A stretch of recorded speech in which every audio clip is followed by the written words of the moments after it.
Ready हो जाइए। और पेन, पेपर और स्केल रख लीजिए 2 मिनट में। ओके। हाँ, जो भी क्वेश्चन आंसर होंगे प्लीज आप चैट बॉक्स में डाल दीजिए। सॉरी, क्वेश्चन आंसर में डाल दीजिए। मैं चैट बॉक्स बंद करता हूँ। जो भी क्वेश्चन आ रहे हैं वो आप क्वेश्चन आंसर सेक्शन में डाल दीजिए, जो भी क्वेश्चन आप लोगों को पूछना है। ओके। क्वेश्चन आंसर का सेक्शन आपके लिए ओपन है, और फिर आप क्वेश्चन आंसर पूछोगे तो मैं आंसर दे दूंगा। Okay. Chat box at the end मैं आपको ऑन करूंगा, क्योंकि फ्लो डिस्टरबेंस हो जाता है। Please put all your question in question answer से सेक्शन में पोस्ट कर दीजिए। थोड़ा मैं अपने बारे में थोड़ा इंट्रोड्यूस कर दूं आप लोगों को। मैं Jitendra Jain, I have done my PG, और 17 साल आईटी में काम कर चुका हूं। और 5 साल एज ए टीचिंग फील्ड में काम करने के बाद 2012 में ऐसा कुछ हुआ जो मुझे ऑकल्ट फील्ड की तरफ खींच ले आया, और बाद में मैं अपने हॉबीज को एज ए प्रोफेशन कन्वर्ट किया। और पिछले 10 साल में मैंने लगभग वास्तु में 3 से 4 हजार कंसल्टेंसी दे चुका हूं।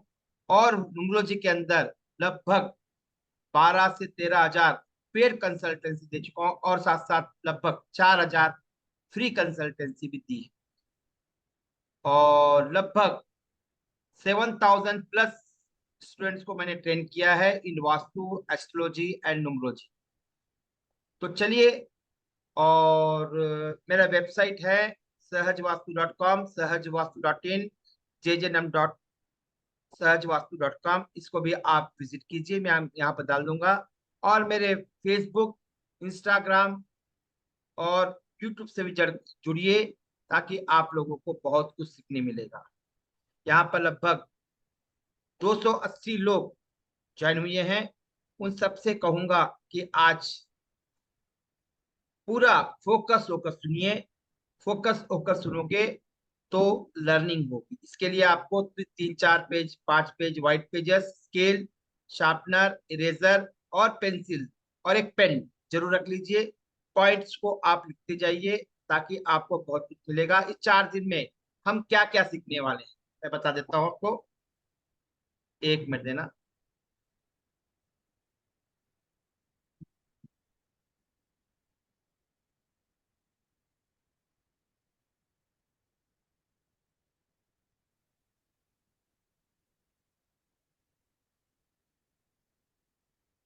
हाँ जी, 4 दिन में हम ये सब सीखने वाले हैं। यदि ये देखो, सीखने का तरीका होता है understanding vastu principles, 5 element attribute कैसे काम करते हैं, 5 एलिमेंट साइकिल कैसे काम करती हैं, और वास्तु का कैरियर, फाइनेंस और रिलेशनशिप पे कैसे इम्पैक्ट पड़ता है।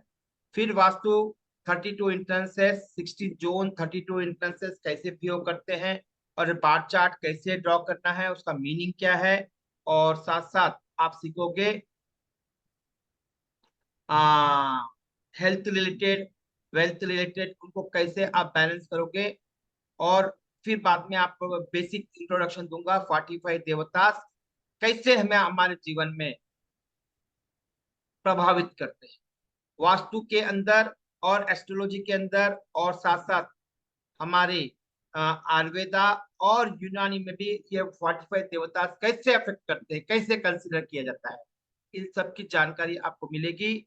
और बी इंटरेक्टिव, और क्वेश्चन जो भी है please put in our question answer section. Okay. और ये क्लास लगभग 5:30 तक चलेगी आज। कल भी 5:30 तक चलेगी। और पूनम जी आप लोगों को अच्छे अच्छे रेमेडी लेके आई हैं, वो भी रेमेडीज आपको दी जाएगी। ओके। रोज 2 से 3 रेमेडी दी जाएगी at the end of the course, sorry end of the session of the day. तो चलिए लेट्स स्टार्ट। जोश है सीखने का? चलिए एक बार सभी को राधे राधे बोलकर मैं शुरू करता हूँ। सबको राधे राधे। अनम्यूट कर लीजिए। हाँ जी, सबको राधे राधे। सबको राधे राधे। चलिए जी। अब हाँ जी, पूनम जी अपने थोड़ा सा अपने बारे में परिचय देगी। हाँ जी पूनम जी। सभी को राधे राधे। और आप सभी का सहज वास्तु के प्लेटफॉर्म पे बहुत स्वागत है। मेरा नाम पूनम बंसल है और मैं एक वास्तु कंसल्टेंट और न्यूमरोलॉजिस्ट हूँ। ये और जर्नी ऊपर मेरी। और उनके मोस्ट इम्पोर्टेंट है, she is remedy queen. Yes, thank you so much. क्योंकि मुझे ऐसा लगता है कि अगर हम जिस फील्ड में जा रहे हैं, अगर हमें अल्टीमेट चीज नहीं मिल रही है, तो हमें जो बेस रूट तो हमें चाहिए ही होता है कि बेस रूट हमें क्या प्रॉब्लम दे रहा है, कहाँ प्रॉब्लम दे रहा है। लेकिन उसके बाद उसको कैसे हम लोग रिमूव करें और वो कैसे साइंटिफिक और इफेक्टिव होनी चाहिए, ये मेरी बहुत लंबी रिसर्च थी कि जो भी प्रॉब्लम हो वो जानी जरूर चाहिए। तो मैंने इस अपनी रेमेडीज पे बहुत सारा काम किया सिर्फ इन सब चीजों को लेके। And with the help of sir also, क्योंकि हम लोग अपनी रेमेडीज को अपने ऊपर बहुत इम्प्लीमेंट करते हैं, चाहे वो पॉजिटिव हो चाहे नेगेटिव हो। कई बार हम नेगेटिव भी अपने ऊपर लेते हैं और तब देखते हैं कि कुछ ऐसी रेमेडीज हैं जो हमारे ऊपर भी अगर नेगेटिव इफेक्ट कर रही हैं तो हमारे क्लाइंट्स के ऊपर भी कर सकती हैं। तो ये सारी चीजें हम बोलते हैं ना, एक गिनी पिग जो होता है वो हम अपने आप को खुद बनाते हैं। तो यही मेरी जर्नी है अकल्ट की। ये ऑलमोस्ट 10-12 साल पहले शुरू हुई थी। बट जो एक सक्सेसफुली मेरा गेम स्टार्ट हुआ सर के साथ इस प्लेटफॉर्म पे आके, एंड एक नया डाइवर्जन हुआ मेरी लाइफ में कि यस, अब एक एम है कि जो चीजें हम देखते हैं लोगों की डे टू डे लाइफ में प्रॉब्लम्स क्रिएट हो रही हैं, क्यों हो रही हैं, सक्सेसफुली उसका क्या इम्प्लीमेंटेशन हो सकता है, बस इसी जर्नी में है। और आप सबका स्वागत करती हूँ फिर से। मैं दिल्ली से बिलोंग करती हूँ। और दिल्ली में तो वैसे ही इतने क्यूरियस लोग होते हैं कि क्या चीज, क्यों, कैसे, कब। तो ये सारे क्वेश्चंस के लिए हम यहाँ पे रेडी हैं। And welcome again to all of you. Radhe Radhe. Over to you sir. चलिए सबसे थैंक यू पूनम जी। तो आज का सेशन आप स्टार्ट करते हैं। और मैं सबसे पहले मैंने अपने फेसबुक, इंस्टाग्राम और यूट्यूब का लिंक मैं आपको शेयर कर रहा हूँ। इससे जरूर जुड़िए। यहाँ पर बहुत कुछ सीखने के लिए मिलेगा और लेटेस्ट अपडेट भी मिलेंगे। और आज की क्लास की रिकॉर्डिंग भी यहीं मिलेगी। तो उसको सब्सक्राइब कर दीजिए। मैं पोस्ट कर रहा हूँ। हाँ जी मैंने पोस्ट कर दिया है। तो आप इसे चैट बॉक्स में मैंने पोस्ट कर। ओके, जरूर जुड़िए और कुछ सीखिए। याद रखिए, एक मेरा कॉन्सेप्ट है, मनी वही फ्लो होता है वहां जहां पर सरस्वती। जब तक ज्ञान नहीं है आप पैसा कमाकर भी खो दोगे। तो पहले ज्ञान प्राप्त कीजिए, नॉलेज प्राप्त कीजिए। इसीलिए हमारे माँ बापों ने हमें पहले पढ़ाया है कि बाद में अर्निंग पे फोकस किया है। अर्निंग के लिए हमें 10-15 साल हमें पढ़ने पड़े हैं। ओके, डिग्री तक कम से कम। तो जरूर इसे सीखिए और अपने जीवन में एक महत्वपूर्ण बदलाव लेकर आइए। चलिए, तो मैं चैट बॉक्स भी ओपन रख रहा हूँ। हाँ जी, जो ओके। हाँ जी, बोलिए, कोई बोल सकता है कि वास्तु क्या है? चैट बॉक्स में बोल सकते हो वास्तु क्या है। वास्तु कोई काल्पनिक है या ये मिथ है? क्या रियलिटी में वास्तु प्रभाव देता है, रिजल्ट देता है? मैं बोलूंगा नहीं, वास्तु रिजल्ट देता ही नहीं। वास्तु रिजल्ट देता ही नहीं। यदि वास्तु रिजल्ट देता तो मुकेश अंबानी, अनिल अंबानी वास्तु करके बैठ जाते। ओके, वास्तु कभी भी रिजल्ट नहीं देता है, ये मिथ है कि वास्तु कर दिया तो नहीं। वास्तु जो है वो आपके कर्म करने में योगदान देता है। आपके ओके, आपके कर्म करने में योगदान देता है, लिख लेना ये। आपके कर्म करने में योगदान देता है। कर्म करने में जो ऑब्स्टेकल क्रिएट हो रहे हैं एट थॉट लेवल, याद रखना, वास्तु जो है आपके विचारों पर प्रभाव डालता है, ना कि आपके कोई और जगह पर। विचारों पर प्रभाव डालेगा। वास्तु क्या है? आपके विचारों को प्रभावित करेगा। कैसे? सपोज आप एक मंदिर जाते हो, यस साइकोलॉजिकल, यस नीतू जी, आपने, नीतू जैन ने कहा कि साइकोल, यस, ये पूरा साइकोलॉजिकल इफेक्ट डालता है। जैसे एग्जांपल, मैं कल मथुरा में था, ओके, और मथुरा में बहुत सारे मंदिर मैंने विजिट किए। जब बाके बिहारी के मंदिर में गया तो मुझे बहुत शांति मिली। भाई अशांति क्यों मिली? जबकि इतनी भीड़, पैर रखने के लिए जगह नहीं है। पर कुछ लोग जानते थे मुझे मंदिर में, तो उन्होंने मुझे एक रास्ता दे दिया वहां तक, मंदिर तक पहुंचने तक। मगर क्या उस मंदिर में क्या रखा हुआ है? जबकि लोग, बाकी मंदिर है, बट उस मंदिर में बहुत भीड़ होती है, जैसे आप कई लोग जानते हैं।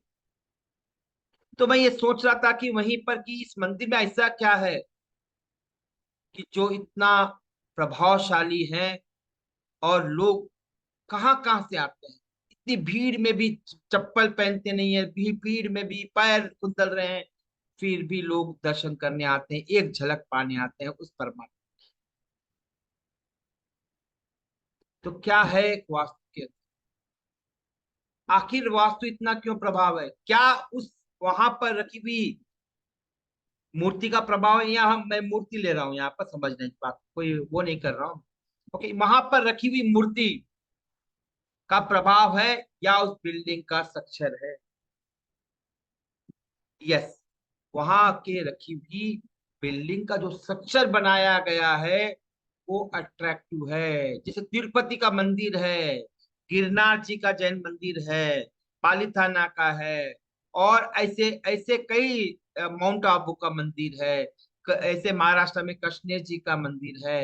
ये हजारों लोगों को गुरुद्वारा है, गोल्डन टेम्पल है, ओके, मक्का मदीना है, ये सब चीजें क्यों अट्रैक्ट करती? क्या रिलीजियस के कारण अट्रैक्ट कर रही है? नहीं, वहां के बिल्डिंग की जो एनर्जीज है, उसका हमारा और उस बिल्डिंग का एक बहुत बड़ा एक कनेक्शन है। वो कनेक्शन जो है वो एनर्जी, क्या है? वो एनर्जी का कनेक्शन। या तिरुपति में लोग इतने जाते हैं, इतने ठहरते हैं, बाजू मंदिर में नहीं जाएंगे, ओके। वैष्णो देवी जाते हैं, बद्रीनाथ केदारनाथ जाते हैं, भाई बहुत सारे मंदिर है, वहीं क्यों जाते हैं? अच्छे अच्छे लोग जाते हैं, ओके। वेटिकन सिटी जाते हैं। मैं बिल्डिंग की बात कर रहा हूँ, रिलीजियस की नहीं बात कर रहा हूं, ओके। तो क्या इन बिल्डिंग का कोई हमारे मन के साथ संबंध है, या कोई मिथ है ये? कुछ बिल्डिंग बहुत अट्रैक्टिव होती है, कुछ बिल्डिंग अट्रैक्टिव नहीं होती। कुछ पर्सनालिटीज हमें अट्रैक्ट हो जाती है, कुछ पर्सनालिटीज बहुत ही सब कुछ होते हुए हमें बात करने की इच्छा नहीं होती। आखिर क्या है ये पूरा, ये प्रभाव? ये कोई काल्पनिक नहीं है, ये याद रखना, ये काल्पनिक नहीं है। ये है हमारे मनोमय कोश का प्रभाव। पहले लिख लीजिए, 5 तरह के शरीर होते हैं। क्या होते हैं? 5 तरह के शरीर, लिख लीजिए। 5 तरह के शरीर होते हैं। पहला शरीर होता है अन्नमय कोश। दूसरा शरीर होता है विज्ञान, प्राणमय कोश, सॉरी, हाँ। पहला होता है हमारा अन्नमय कोश, दूसरा होता है प्राणमय कोश, दूसरा होता है प्राणमय कोश, तीसरा होता है हमारा मनोमय कोश। कोश यानी शरीर, स्लीप भी बोलते हैं, बॉडी बोल दीजिए, 5 लेयर की बॉडी। पंचधारी है, हम पंच तत्वों से बने हैं और पंचधारी भी है, याद रखना। 5 शरीर है हमारे, और 5 एलिमेंट्री है, 5 उंगली है, 5 ज्ञानेन्द्रियास है, 5 कर्मेंद्रियास है, पंचायत, पंचाभिषेक, पंचा, ओके, पंचामृत। आखिर कभी सुना होगा ना ये नाम? आखिर ये 5 का क्या खेल खेल है? बहुत बड़ा खेल है। जितने भी आज रोग हो रहे हैं ना, ये 5 एलिमेंट का इम्बैलेंस है हमारे शरीर के अंदर। उसी में हम वात पित्त कफ के रूप में देखते हैं आयुर्वेदा में। वास्तु में 5 एलिमेंट है। कौन से एलिमेंट्स हैं? वाटर, एयर, फायर, अर्थ और स्पेस। वाटर, एयर, फायर, अर्थ और स्पेस, 5 तत्व। ओके। अब ये 5 तत्व क्या है? 5 शरीर से संबंधित। पहला शरीर है हमारा, कौन सा शरीर है? अन्नमय कोश। लिख लेना, यदि नहीं लिख पाए तो लिख लीजिए, अन्नमय कोश। अन्नमय कोश। मैं कोई भी चीज 3 बार बोलूंगा ताकि आपको समय मिले लिखने के, यदि मिस हो जाता। अन्नमय कोश। दूसरा होता है प्राणमय कोश। इस कोश का मतलब शरीर होता है या बॉडी बोल सकते हो जनरल। अन्नमय कोश, प्राणमय कोश। तीसरा होता है मनोमय कोश। तीसरा होता है मनोमय कोश। तीसरा होता है मनोमय कोश।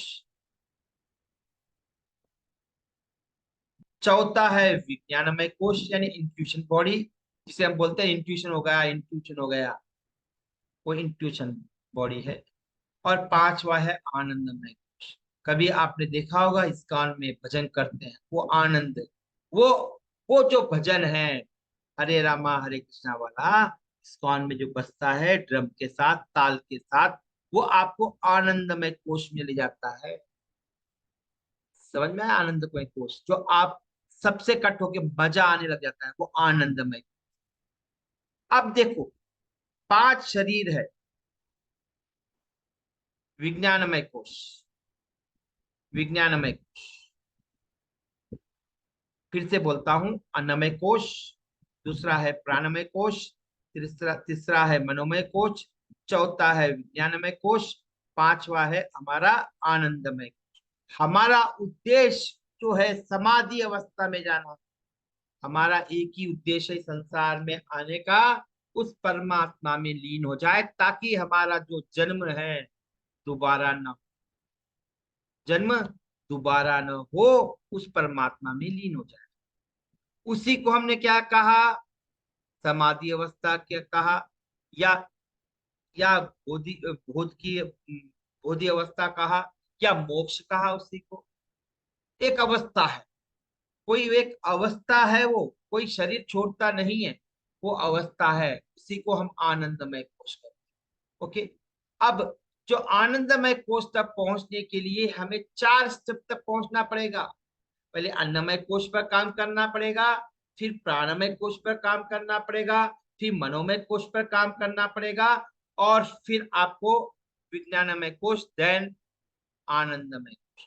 याद रखना, अन्नमय कोश, प्राणमय कोश और मनोमय कोश तक किसी गुरु की जरूरत नहीं होती, कोई गुरु जरूरत नहीं है।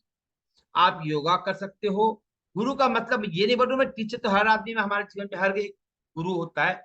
गुरु के सानिध्य की बात कर, यहाँ पर 3 कोशों को यदि एक्टिव रखना है, इसे बहुत सारा प्रभावित करना है, तो हमें क्या करना पड़ेगा?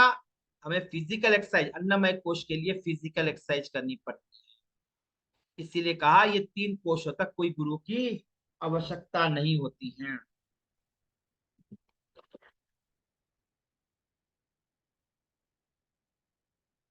कोई आवश्यकता नहीं होती, बट विज्ञानमय कोश और आनंदमय कोश के लिए गुरु की जरूरी है। गुरु का सानिध्य जरूरी है। इसीलिए स्वामी विवेकानंद को ज्ञान कहाँ मिला? गुरु के सानिध्य में मिला। ओके। अब महावीर बुद्ध को गुरु नहीं थे, वो तो परम ज्ञानी थे, उनका लास्ट जन्म था। अब आते हैं अन्नमय कोश। अन्नमय कोश यानी अन्न से पोषित होता है। किससे पोषित होता है? अन्न से पोषित होता है। जब अन्न से पोषित होता है, उसके क्या चाहिए? अन्न चाहिए, फूड चाहिए। याद रखना, फूड चाहिए, वो भी कौन सा? Quality, balance food. वात पित्त कफ को बैलेंस करता है। याद रखना, फिर से लिख लेना, वात पित्त और कफ, ये 3 गुण होते हैं शरीर के। वास्तु में बहुत बड़ा योगदान होता है, क्योंकि बेस जब तक स्ट्रांग नहीं है तो आप आगे कभी भी नहीं पढ़ पाओ। आगे नहीं पढ़, कंसल्टेंट बनते हैं, बेसिक चीजें ही लोगों को पता नहीं है, वातपित्त क्या होता है, कैसे होता है, रजस्वला क्या है, पता ही नहीं है। कई कई कंसल्टेंट से मेरे जो कई लोग जानता हूँ। तो मैं नहीं चाहता हूँ कि आप वैसे एक अंधे सूरदास की तरह आप कंसल्टेंट नहीं बनो। Okay, next. अब आप अन्नमय कोश, अन्नमय कोश के लिए चाहिए अन्न पोषित चाहिए, फूड चाहिए, कौन सा क्वालिटी फूड जो आपके वात पित्त और कफ को बैलेंस करता है, पहला। ओके, फिजिकल बॉडी है, उसे एक्सरसाइज चाहिए, उसे बॉडी को मूवमेंट चाहिए। आप योगा करो, जिम करो, एक्सरसाइज करो। ठीक है, हम शहर में रह रहे कर रहे, गांव में तो खेत में लोग उनको जरूरत नहीं है, उनको जरूरत नहीं है। ओके, नेक्स्ट होगा ये अन्नमय कोश। नेक्स्ट प्राणमय कोश। प्राणमय कोश यानी हमारी ब्रीथिंग के अंदर ऑक्सीजन भी होता है, प्राण भी होता है, इसलिए हम प्राण निकल गए बोलते हैं।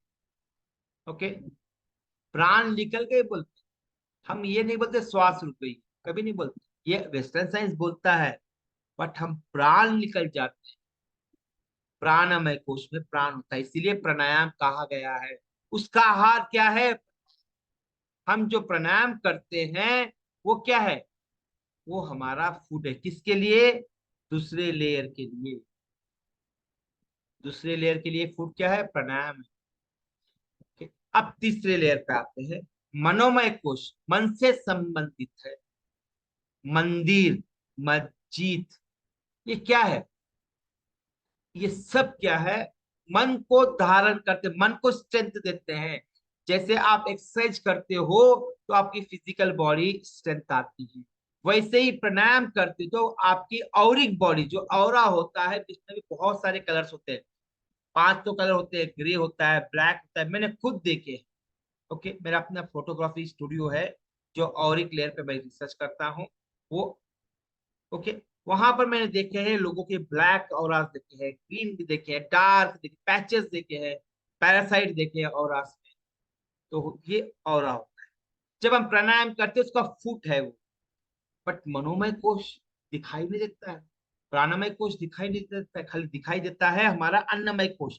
क्योंकि जिसमें भी लाइट पास ऑन हो जाती है, जिसमें लाइट चल जाती है, एक पास ऑन हो जाती है, तो वो चीज दिखाई नहीं देती है। ये बॉडी दीवारें हैं, लाइट पास ऑन नहीं होती, रिफ्रैक्ट होती है, तो हमें दीवार दिखाई देती है। भगवान ने सोच समझकर सब सिस्टम को बनाया है। तो जब मनोमय कोश को धारण करना है तो हमें क्या करना पड़ेगा? ध्यान करना पड़ेगा। इसीलिए भारत में मानसिक रोगी बहुत कम थे, इस दिनों में बढ़ बढ़ चुके हैं, जब से 2000 जब से आया है, जब से हम इस नेचर से कट ऑफ हो गए हैं, तब से हमारे घरों में मानसिक रोग बढ़ चुके हैं। बच्चों में देखिए, आज बाबा मना कर रहे हैं तो सीधा चाकू लेके किसी ने भोंक दिया, बाप, किसी ने माँ को ही मार दिया, स्ट्रेस में माँ ने बच्चों को मार दिया। ये सब क्या है? स्ट्रेस का नतीजा है, क्योंकि हमारा मनोमय कोश बैलेंस, जैसे शरीर का वेट होता है उसको ही बैलेंस करते हैं, उसकी भी टेस्ट करते हैं, वैसे ही हमारे मन को भी हमें टेस्ट करना होगा। उसको भी रोज जैसे हम घर साफ करते हैं, मन को भी साफ करना होगा। समझना है चीज को, उसमें भी स्ट्रेस हो जाता है। अब कुछ तो स्ट्रेस सोने से बाहर निकल जाते हैं, रिलैक्स हो जाते हो, बट विचारों का जो स्ट्रेस है, जो पेन है, कल भी आज था, उससे कुछ गुना आज और बढ़ गया। इसीलिए हमें क्या चाहिए वहां पर? हमें ध्यान करना होता है। क्या करना होता है? ध्यान करना होता है। जब ध्यान करते हो तो क्या होता है? आपका मन बैलेंस होने लग जाता है। जैसे प्यास लगी है, जब प्यास लगी है तो क्या करोगे? पानी पियोगे, तो वाटर कंटेंट शरीर में क्या हो जाएगा? बैलेंस हो जाएगा।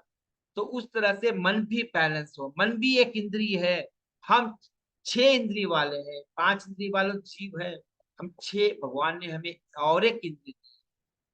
ओके, इंट्यूशन भी एक इंद्रिय है, इंट्यूशन भी एक इंद्रिय है। तो ये 5, ये हो गया मनोमय कोश। विज्ञानमय कोश में क्या होता है? इंट्यूशन होता है। वो वहां पर गुरु का सानिध्य होना पड़ता है, गुरु के बिना आपका आज्ञा चक्र से बोलते हैं, वो खुलता नहीं, गुरु खोलता है।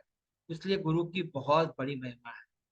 और आनंदमय कोश में न गुरु काम आता है और न अपना प्रयास काम आता है, सिर्फ वो परमात्मा का ही देन है जो आनंदमय कोश तक ले जाएगा। ओके नाउ, अब जैसे हमने अभी देखा था 5 कोश है, अन्नमय कोश, प्राणमय कोश, मनोमय कोश, विज्ञानमय कोश, आनंदमय। क्या हमारे घर में रखे हुए जो वस्तुएं हैं, पहला तो जो बिल्डिंग का आकार है, I am talking about inside the building, वो आकार है, टॉयलेट्स हैं, किचन है, डोर्स हैं, कपबोर्ड्स हैं, डाइनिंग टेबल है, फ्रिज है, वॉल के कलर्स हैं, ये सब आपके मन को प्रभावित करते हैं। ये सब क्या करते हैं, आपके मन को प्रभावित करेंगे। जब मन को प्रभावित करेंगे तो उसका प्रभाव आपके सेकंड लेयर, दूसरा शरीर है औरिक लेयर, उस पे भी प्रभावित पड़ेगा, और साथ साथ आपके शारीरिक मतलब फिजिकल बॉडी पर भी प्रभाव पड़ेगा, यानी अन्नमय कोश पर भी प्रभाव पड़ेगा। यानी मन का उतना बड़ा प्रभाव है। इसीलिए देखिए, कई बार देख लीजिए जिम के जो ट्रेनर्स होते हैं ना, एग्जाम कई लोग जाते होंगे, फिजिकल एक्सरसाइज तो बहुत करते, बट मन पे कंट्रोल नहीं होता है। ओके, फ्रस्ट्रेशन हो जाएंगे, मारने उठेंगे, गाली गलौज करेंगे। वही एक योगा टीचर है, मन को धारण करता है, ध्यान करता है, उसका बिहेवियर अलग होता है, मसल नहीं होंगे बट बिहेवियर बहुत अलग होता है उसका। ओके, तो इस तरह से ये पांचों शरीर पर हमें काम करना, बट जो वास्तु का जो प्रभाव है, ये किस पे पड़ेगा, इन तीन से में से मनोमय कोश पर प्रभाव पड़ेगा।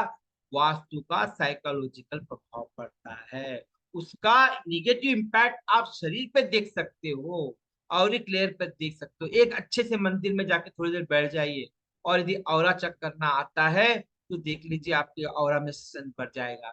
इसके लिए आप लेकर एंटीना यूज कर सकते हो, डाउजिंग कर सकते हो, यल रॉड यूज कर सकते हो, वाई रॉड यूज कर सकते हो, या फिर आप स्कैनर भी यूज कर सकते हो, या फिर हैंड से भी मैन्युअली भी आप कर सकते हो। तो कहने का मतलब ये है कि आप जब ध्यान करते हो तो आपके मानसिक रोगों को निधार मिलता है, या मानसिक रोग नहीं होते। आप कभी देखिए इस्कॉन में जाके देखिए, या कोई जो पूजा पाठ करता है उनको देखिए, कितने मन शांत होता है। ऐसा नहीं कि वो एग्रेसिव नहीं होते होंगे, समय आया तो एग्रेसिव होंगे, फाइटिंग भी करेंगे, बट वो शांत मन से करेंगे, यानी मन का प्रभाव पड़ा।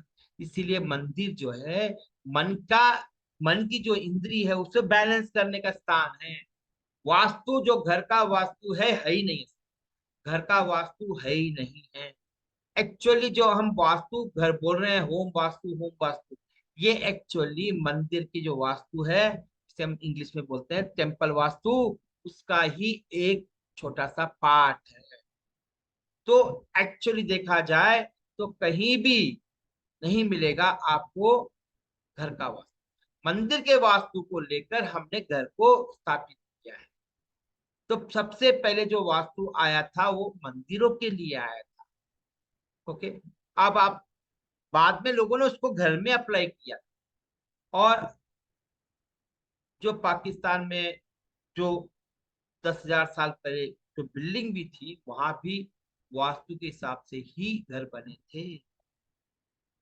ओके, और वहां पर जो मिले हैं, शिवलिंग मिले हैं और स्वास्तिक मिले हैं। यानी स्वास्तिक का बहुत बड़ा एक हिस्ट्री है, वो जैन धर्म में हो या बुद्ध धर्म में हो या किसी भी धर्म में हो, स्वास्तिक बहुत बड़ा योगदान देता है। स्वास्तिक जो है एक पूरी संरचना है इस पृथ्वी। वो स्वास्तिक खाली स्वास्तिक नहीं है, वो पूरा एक फिजिकल, एक ग्राफिकल प्रेजेंटेशन है इस संसार की रचना की, कहाँ से उत्पत्ति हुई, कैसे हुई, क्या क्या होगा, सब कुछ। ओके, तो आते हैं अपने टॉपिक पर। तो आई होप आप लोगों को समझ में आया होगा। ओके, तो इस तरह से पांचों शरीर पर प्रभाव डालता है एक बिल्डिंग का। जैसे एग्जाम्पल बताऊं आपको, कई बिल्डिंग है, जैसे मैंने कहा, कल कल मैं मथुरा में था, वृंदावन में था, बाके बिहारी टेम्पल में गया और मुझे बहुत अच्छा लगा। और काफी कुछ मैंने मन को शांत। और वहां ऐसा भी होता है, जब इस्कॉन में भी गया वहां भी हुआ, वहां प्रेम मंदिर में गया वहां भी अच्छा लगा। यानी क्या हुआ, मंदिर जो है वो मन पर प्रभावित डालता है। बिल्डिंग का स्ट्रक्चर जो है वो बहुत बड़ा प्रभाव डालता है।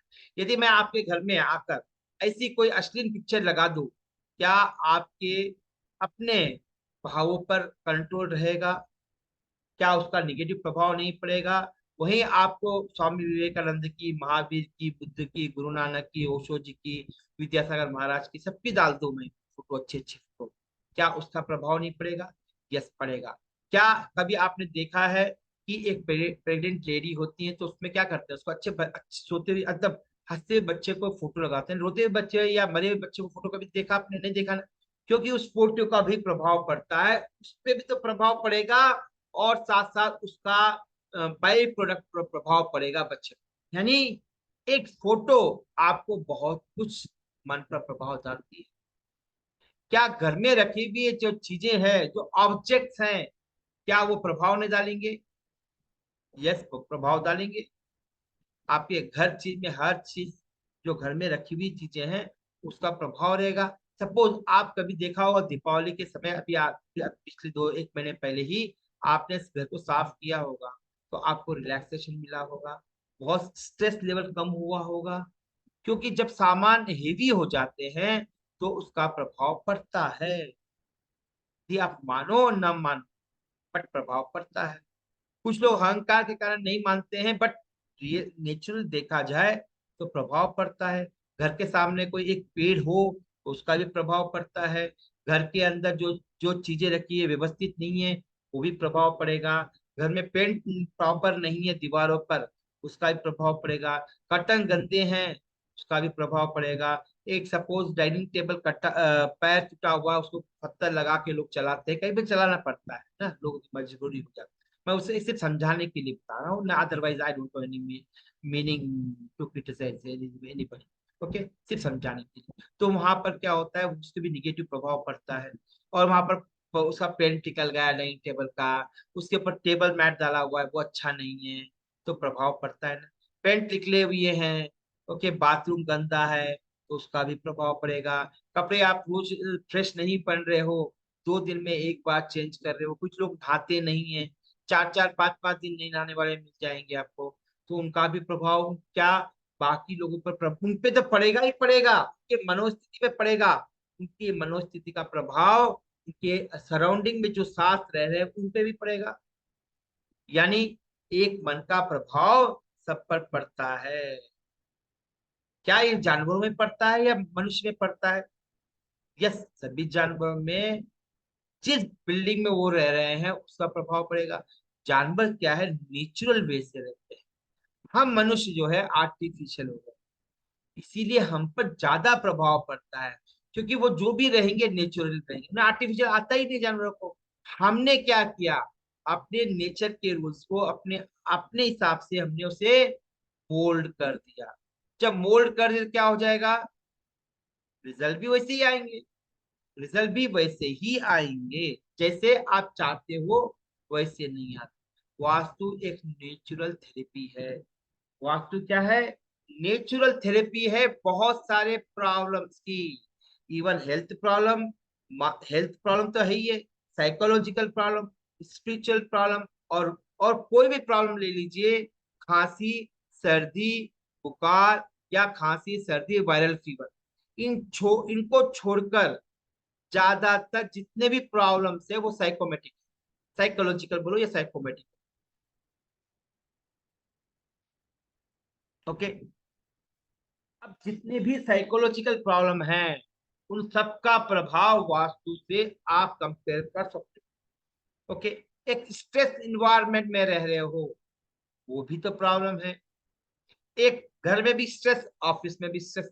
कब तक हमारे ऑर्गन्स, हर एक हमारा शरीर के डिफरेंट डिफरेंट ऑर्गन्स है ना, वो अलग अलग एनर्जीज पर प्रभावित डालते हैं या वाइब्रेट होते हैं। आप सबको एग्जांपल, हवा में, हवा टायर की हवा पर है, कब तक वो कंट्रोल रखेगा, एक लिमिट तक ही रहेगा। ओके 35-40, या टू व्हीलर की बता रहा हूँ, ओके 35-40 रख, आज ज्यादा रख दे क्या हो जाए, बस्ट हो जाए। वैसे एक सर्टेन लेवल तक वो एक फ्रीक्वेंसी पर वाइब्रेट होते हैं, हर हार्ट हो किडनी हो, तो हर एक पार्ट एक सर्टेन वाइब्रेशन पर फ्रीक्वेंसी पर ही बैलेंस रहता है। जब बढ़ जाए तो क्या हो जाएगा। म्यूजिक भी है, एक सर्टेन वाइब्रेशन तक अच्छा है, बाद में वो साउंड के रूप में हो जाता है। जैसे वेस्टर्न म्यूजिक है, बहुत साउंड साउंड साउंड, क्या उसका निगेटिव प्रभाव नहीं पड़ेगा? यस पड़ेगा। जैसे शास्त्रीय संगीत है, राग है, बहुत सारे राग है, इनका प्रभाव हम पर ही नहीं, रागों का हमारे ग्रोथ पर भी पड़ता है, हमारे इन्वायरमेंट पे पड़ता है, पेड़ों पे पड़ेगा, पौधों पे पड़ेगा। ओके। और कहीं एक नाम भूल गया मैं भी, सरोज वो वीणा बजाते हैं, बहुत बड़े पंडित है, नाम भूल गया उनका, उन्होंने बहुत बड़ा एक्सपेरिमेंट किया था आज इंडिया में। तो म्यूजिक लगाकर वहां के पेड़ों के पौधों के उपज बढ़ गई थी। ये तो आप जानते भी हो, गुरु नानक जी भी ने कहा। ओके। जहाँ पक्षी आते हैं, चिड़चिड़ा करते हैं, आवाज करते हैं, गाना गाते हैं, वहां पर प्रोडक्शन बढ़ता है। यस।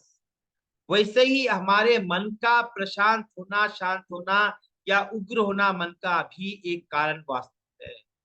ओके। जब वास्तु ठीक रहा, दो तरह के वास्तु, ओके, एक बाह्य वास्तु, लिख लेना, वास्तु भी दो प्रकार के हैं देखा जाए। एक तो बाह्य वास्तु जो इन्वायरमेंट वाला है, बाह्य इन्वायरमेंट।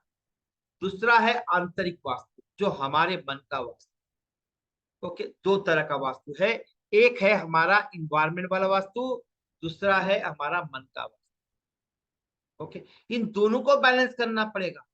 आपने कहा कि बाह्य वास्तु इन्वायरमेंट को वास्तु को ठीक कर लिया, मन स्थिर नहीं है, बट मन स्थिर होगा, बट उसे कुछ और भी काम करना होगा उस मन को स्थिर करने के लिए। तो दो तरह के वास्तु है, एक बाह्य वास्तु, एक आंतरिक वास्तु। आंतरिक वास्तु में मन का वास्तु, हमारे मन का। दूसरा होता है हमारे इन्वायरमेंट का वास्तु। अब मन को धारण कर ले, मन जिसका भी, मन जो धारण कर लेता है उस पर कोई वास्तु का प्रभाव नहीं पड़ता। जो मन पर विजय पाता है उसका वास्तु का कोई प्रभाव नहीं पड़ता है। ओके। कभी महावीर, बुद्ध, गुरु नानक, ओशो जी ने वास्तु नहीं देखा। यस, क्योंकि वो उस अवस्था में थे ही नहीं। हमारे माइंड की 5 अवस्थाएं होती हैं, बेसिकली होती हैं चार, 5 होती है बट बेसिकली 4 ही लेते हैं। अल्फा, बीटा, थीटा और डेल्टा। एक ऋषि जो है, एक योगी जो है, जो ध्यान करता है उसकी बात करो, कपड़े पहन के, जो खाली कपड़े पहन के, वो योगी की नहीं बात कर, जो ध्यानस्थ है वो हमेशा थीटा और डेल्टा अवस्था में रहते हैं। ये क्या होती हैं, एक बार कोई यूट्यूब में जरूर देख लीजिए। ओके। वो जो है डेल्टा और थीटा और डेल्टा स्टेट में रहते हैं। अल्फा, बीटा, थीटा और डेल्टा। डेल्टा यानी समाधि अवस्था। जो समाधि अवस्था में रहता है वो रोज रोज जाता है अपने मन के हिसाब से और रहता है थीटा स्टेट। तो उसके जो फाइल्स हैं, जो कर्म हैं, वो सब निजरा हो जाते हैं, इवैपोरेट हो जाते हैं। हम लोग जो है, भोगी जो हैं, वो किस में रहते हैं, अल्फा बीटा में रहते हैं। जब अल्फा बीटा में रहेंगे तो हमें रोग होते हैं, बहुत सारे रोग जो है। मेडिटेशन करते हैं तो आप लोगों को देखा होगा स्वास्थ्य में लाभ मिलता है। क्यों? आप मेडिटेशन में थोड़ा थोड़ा धीरे धीरे माइक्रो सेकंड के लिए आप थीटा और डेल्टा स्टेट में जाकर आते हो। जब डेल्टा स्टेट में जाकर आते हो तो बहुत सारा बॉडी हील हो जाती है। इसीलिए जो ध्यान करता है उन्हें नींद की ज्यादा जरूरत नहीं पड़ती है। ओके। नींद की ज्यादा जरूरत नहीं, योगी को सोने की जरूरत ही नहीं पड़ती, क्योंकि वो ध्यान में ही इतना रिलैक्स हो जाता है, नींद आने की जरूरत ही नहीं है। उसकी ब्रीथिंग पैटर्न इतना स्लो डाउन हो जाता है। जैसे आप कभी कोई विपासना गए होंगे, कुछ लोग आना पाना भी कर सकते हो मन को स्थिर करने के लिए। ऑटोमेटिकली थोड़े दिन के बाद क्या होता है, हमारा मन बैलेंस होने लग जाता है। ओके। आई होप यहाँ तक क्लियर हो गया होगा। अब आते हैं, इसीलिए वास्तु जरूरत है। घर में जो इलेक्ट्रॉनिक चीजें हैं, इलेक्ट्रिकल चीजें हैं, वो मन को प्रभावित करती हैं। जब मन स्थिर नहीं रहेगा तो शरीर के ऑर्गन क्या होंगे, स्थिर नहीं रहेंगे, अलग अलग फ्रिक्वेंसी पर वो वाइब्रेट होंगे। जो उनको एक्चुअल रहना नहीं चाहिए। हाई फ्रिक्वेंसी पे तो क्या हो जाएगा, कभी आपने देखा होगा बड़ा म्यूजिक लगा दो, बर्तन भी आवाज करने लग जाते हैं। वैसे ही उसका प्रभाव हमारे हमारे ऑर्गन पे पड़ता है। जब ऑर्गन पे पड़ेगा तो ऑर्गन क्या करेगा, थोड़ा दिन के बाद वो अपनी अवस्था खो देगा, अपना आपा खो देगा, वो आउट ऑफ कंट्रोल हो जाएगा। जो काम करना चाहिए वो काम नहीं करेगा और कुछ और काम करेगा। इसीलिए हमेशा हमें ध्यान करना चाहिए। जब ध्यान करते हो तो आपकी मनोस्थिति ठीक होने लग जाती है। जब मनोस्थिति ठीक हो जाएगी तो हम जीवन में बहुत कुछ कर सकते हैं। अभी एक मॉर्निंग में मेरा एक ध्यान ध्यान का 21 दिन का प्रोग्राम मैं लॉन्च कर रहा हूँ। उसमें भी आप जुड़ सकते हो। मॉर्निंग का टाइम बताऊंगा, अभी डिसाइड नहीं किया हूँ। एक दो दिन में मैं आपको सबको दूंगा, उस ग्रुप में जरूर ज्वाइन हो जाइए। वहां पर हम ध्यान भी सीखेंगे और बहुत कुछ जीवन में प्राप्त करेंगे। ठीक है। हाँ जी। तो हमारी जो पांच ऊपर, पांच मतलब चार बताया ऊपर, जो अल्फा बीटा अल्फा से ऊपर होती है, gamma, gamma plus, gamma plus plus gamma, वो हाई फ्रिक्वेंसी की हो जाती है। वहां पर दौरे पड़ने लग जाते हैं, जहां पर हम अपना आपा खो देते हैं। वहां पर हम mental state out of control जा रहे हैं। जैसे यहाँ तक हमने हवा भरी है, 40 तक, टू व्हीलर में 40 तक भरा है, और टू ज्यादा हवा भरे तो क्या हो, बस्ट हो जाएगा। वैसे ही gamma, gamma plus plus plus, आदमी अपना आपा खो देता है। विचार जो है स्थिर नहीं रहते हैं, दौरे पड़ने लगते हैं। फिर बाद में हमें पागल दवाखाने में भर्ती कराना पड़ता है या शॉक देना पड़ता है, ताकि मन को स्थिर रखे। तो मंदिर जो है आपके मन को स्थिर रखने का स्थान है। ओके। हमें जो आज के जो मंदिर बन रहे हैं वो सिर्फ एक, मैं नहीं मानता हूं कि वो वास्तु के हिसाब से बन रहे हैं, कई मंदिर बन रहे हैं। ओके। मगर जो मंदिर जो शिखर वाले होते हैं वो वास्तु के हिसाब से बनते हैं। उसमें वाइब्रेशन जो होती है बहुत अच्छी, बैलेंस होती है। यानी मन के भी तीन, जैसे वात पित्त कफ क्या थे, शरीर के भाव, शरीर की अवस्थाएं थी वात पित्त। वैसे ही मन की क्या अवस्था होती है, मन की होती है रजस सतव तमस। लिख लेना, रजस सतव और तमस। रजस सतव और तमस। रजस सतव और तमस मन की अवस्थाएं। और आगे कभी हम देखेंगे इसको। तीन अवस्थाएं, वो मंदिर में हो तो क्या है, हमारे मन में रजस सतव तमस को बैलेंस होने लग जाता है। जब जब मन में तीन अवस्थाएं, रजस सतव और तमस, यानी TRS बोलता हूँ उसको मैं, तमस रजस सतव, TRS के याद रखना।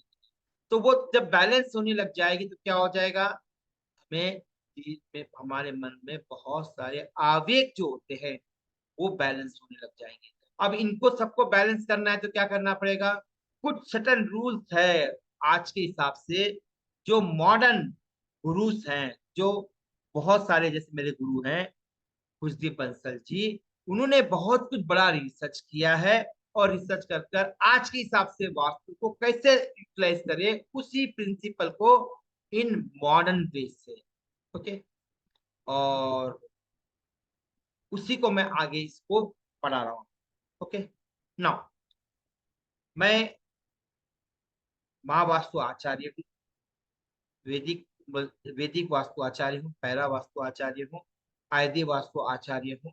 और न्यूमरोलॉजी में मैंने लगभग 18 19 टाइप की न्यूमरोलॉजी में प्रैक्टिस करता हूँ। और लगभग 9 टाइप्स ऑफ वास्तु में प्रैक्टिस करता हूँ।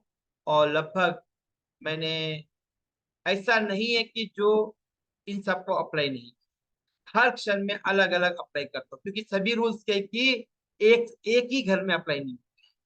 कुछ रूल्स है कि फ्लैट में अप्लाई होते हैं, कुछ रूल्स है कि इंडिपेंडेंट हाउस में होते हैं, कुछ डुप्लेक्स में होते हैं, कुछ ट्रिप्लेक्स में होते हैं, कुछ ऑफिस में होते हैं, कुछ कुछ इंडस्ट्रीज में होते हैं। अलग अलग अलग अलग, सब एक ही रूल पर आप नहीं काम कर सकते।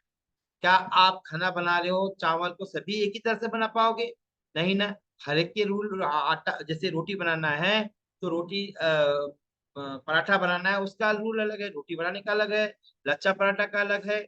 आटा तो सेम है। या आपके गोभी पराठा बनाना है या फिर मेथी पराठा बनाना है, या पूरन पोली बनाना है, सबका ये आटा तो एक ही है, बनाने का तरीका अलग अलग। तो बेसिक प्रिंसिपल तो वही है जो 5 एलिमेंट्स है, बट उनका यूटिलाइजेशन अलग अलग पर्पस के लिए अलग अलग किया जाता है। ओके, हम जैसे अभी वास्तु हम पढ़ रहे हैं, घर के वास्तु पढ़ रहे हैं, तो हम घर के कॉन्टेक्स्ट में ही बात करें। तो वास्तु के अंदर कौन से एलिमेंट्स होते हैं? 5 एलिमेंट्स। कौन से? वाटर, एयर, लिख लीजिए, वाटर, एयर, फायर, अर्थ और वाटर, एयर, फायर, अर्थ और स्पेस। रोज हमारी क्लास 5:30 तक चलेगी। ओके, जिसमें आप क्वेश्चन आंसर पूछ सकते हो। और पूनम जी भी आपको एट द एंड आपको रोज 3 से 4 रेमेडीज जरूर देगी, जो आप लोगों के जीवन में एक महत्वपूर्ण योगदान साबित होगी आपके प्रॉब्लम्स को निदान देने में।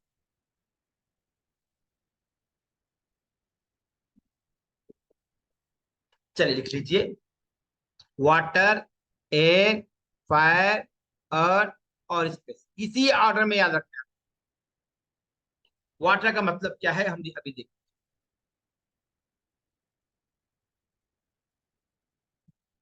एक मिनट में स्लाइड ओपन करता हूँ, फिर आपको मैं एक देता हूँ, उसको आप वो कर लीजिए, स्क्रीनशॉट ले लीजिए, तो आपको इजी रहेगा, लिखना की जरूरत नहीं पड़े।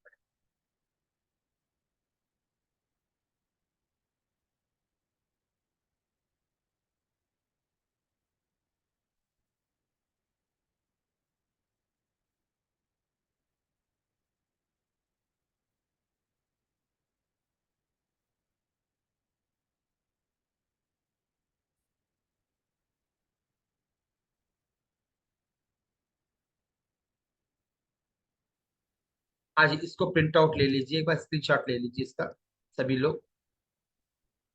हाँ जी, इसका स्क्रीनशॉट ले लीजिए। ले लिया है, चलो बढ़िया। तो अब थोड़ा सा मैं बता दूं आपको कि 5 जो एलिमेंट थे, मैंने कौन से एलिमेंट बताया? वाटर, एयर, फायर, अर्थ, स्पेस। मतलब क्या है? ओके, वाटर मतलब होता है, लिख लीजिए पहले, वाटर का मतलब क्या होता है एनर्जी के पॉइंट ऑफ व्यू से। वाटर का मतलब होता है एनर्जी पॉइंट ऑफ व्यू से ग्रेविटेशनल फोर्स। ग्रेविटेशनल वाटर के यानी ग्रेविटेशनल, वाटर यानी ग्रेविटेशन, वाटर यानी ग्रेविटेशन। एयर यानी विंड एनर्जी, विंड फोर्स या विंड एनर्जी। वाटर यानी ग्रेविटेशनल फोर्स।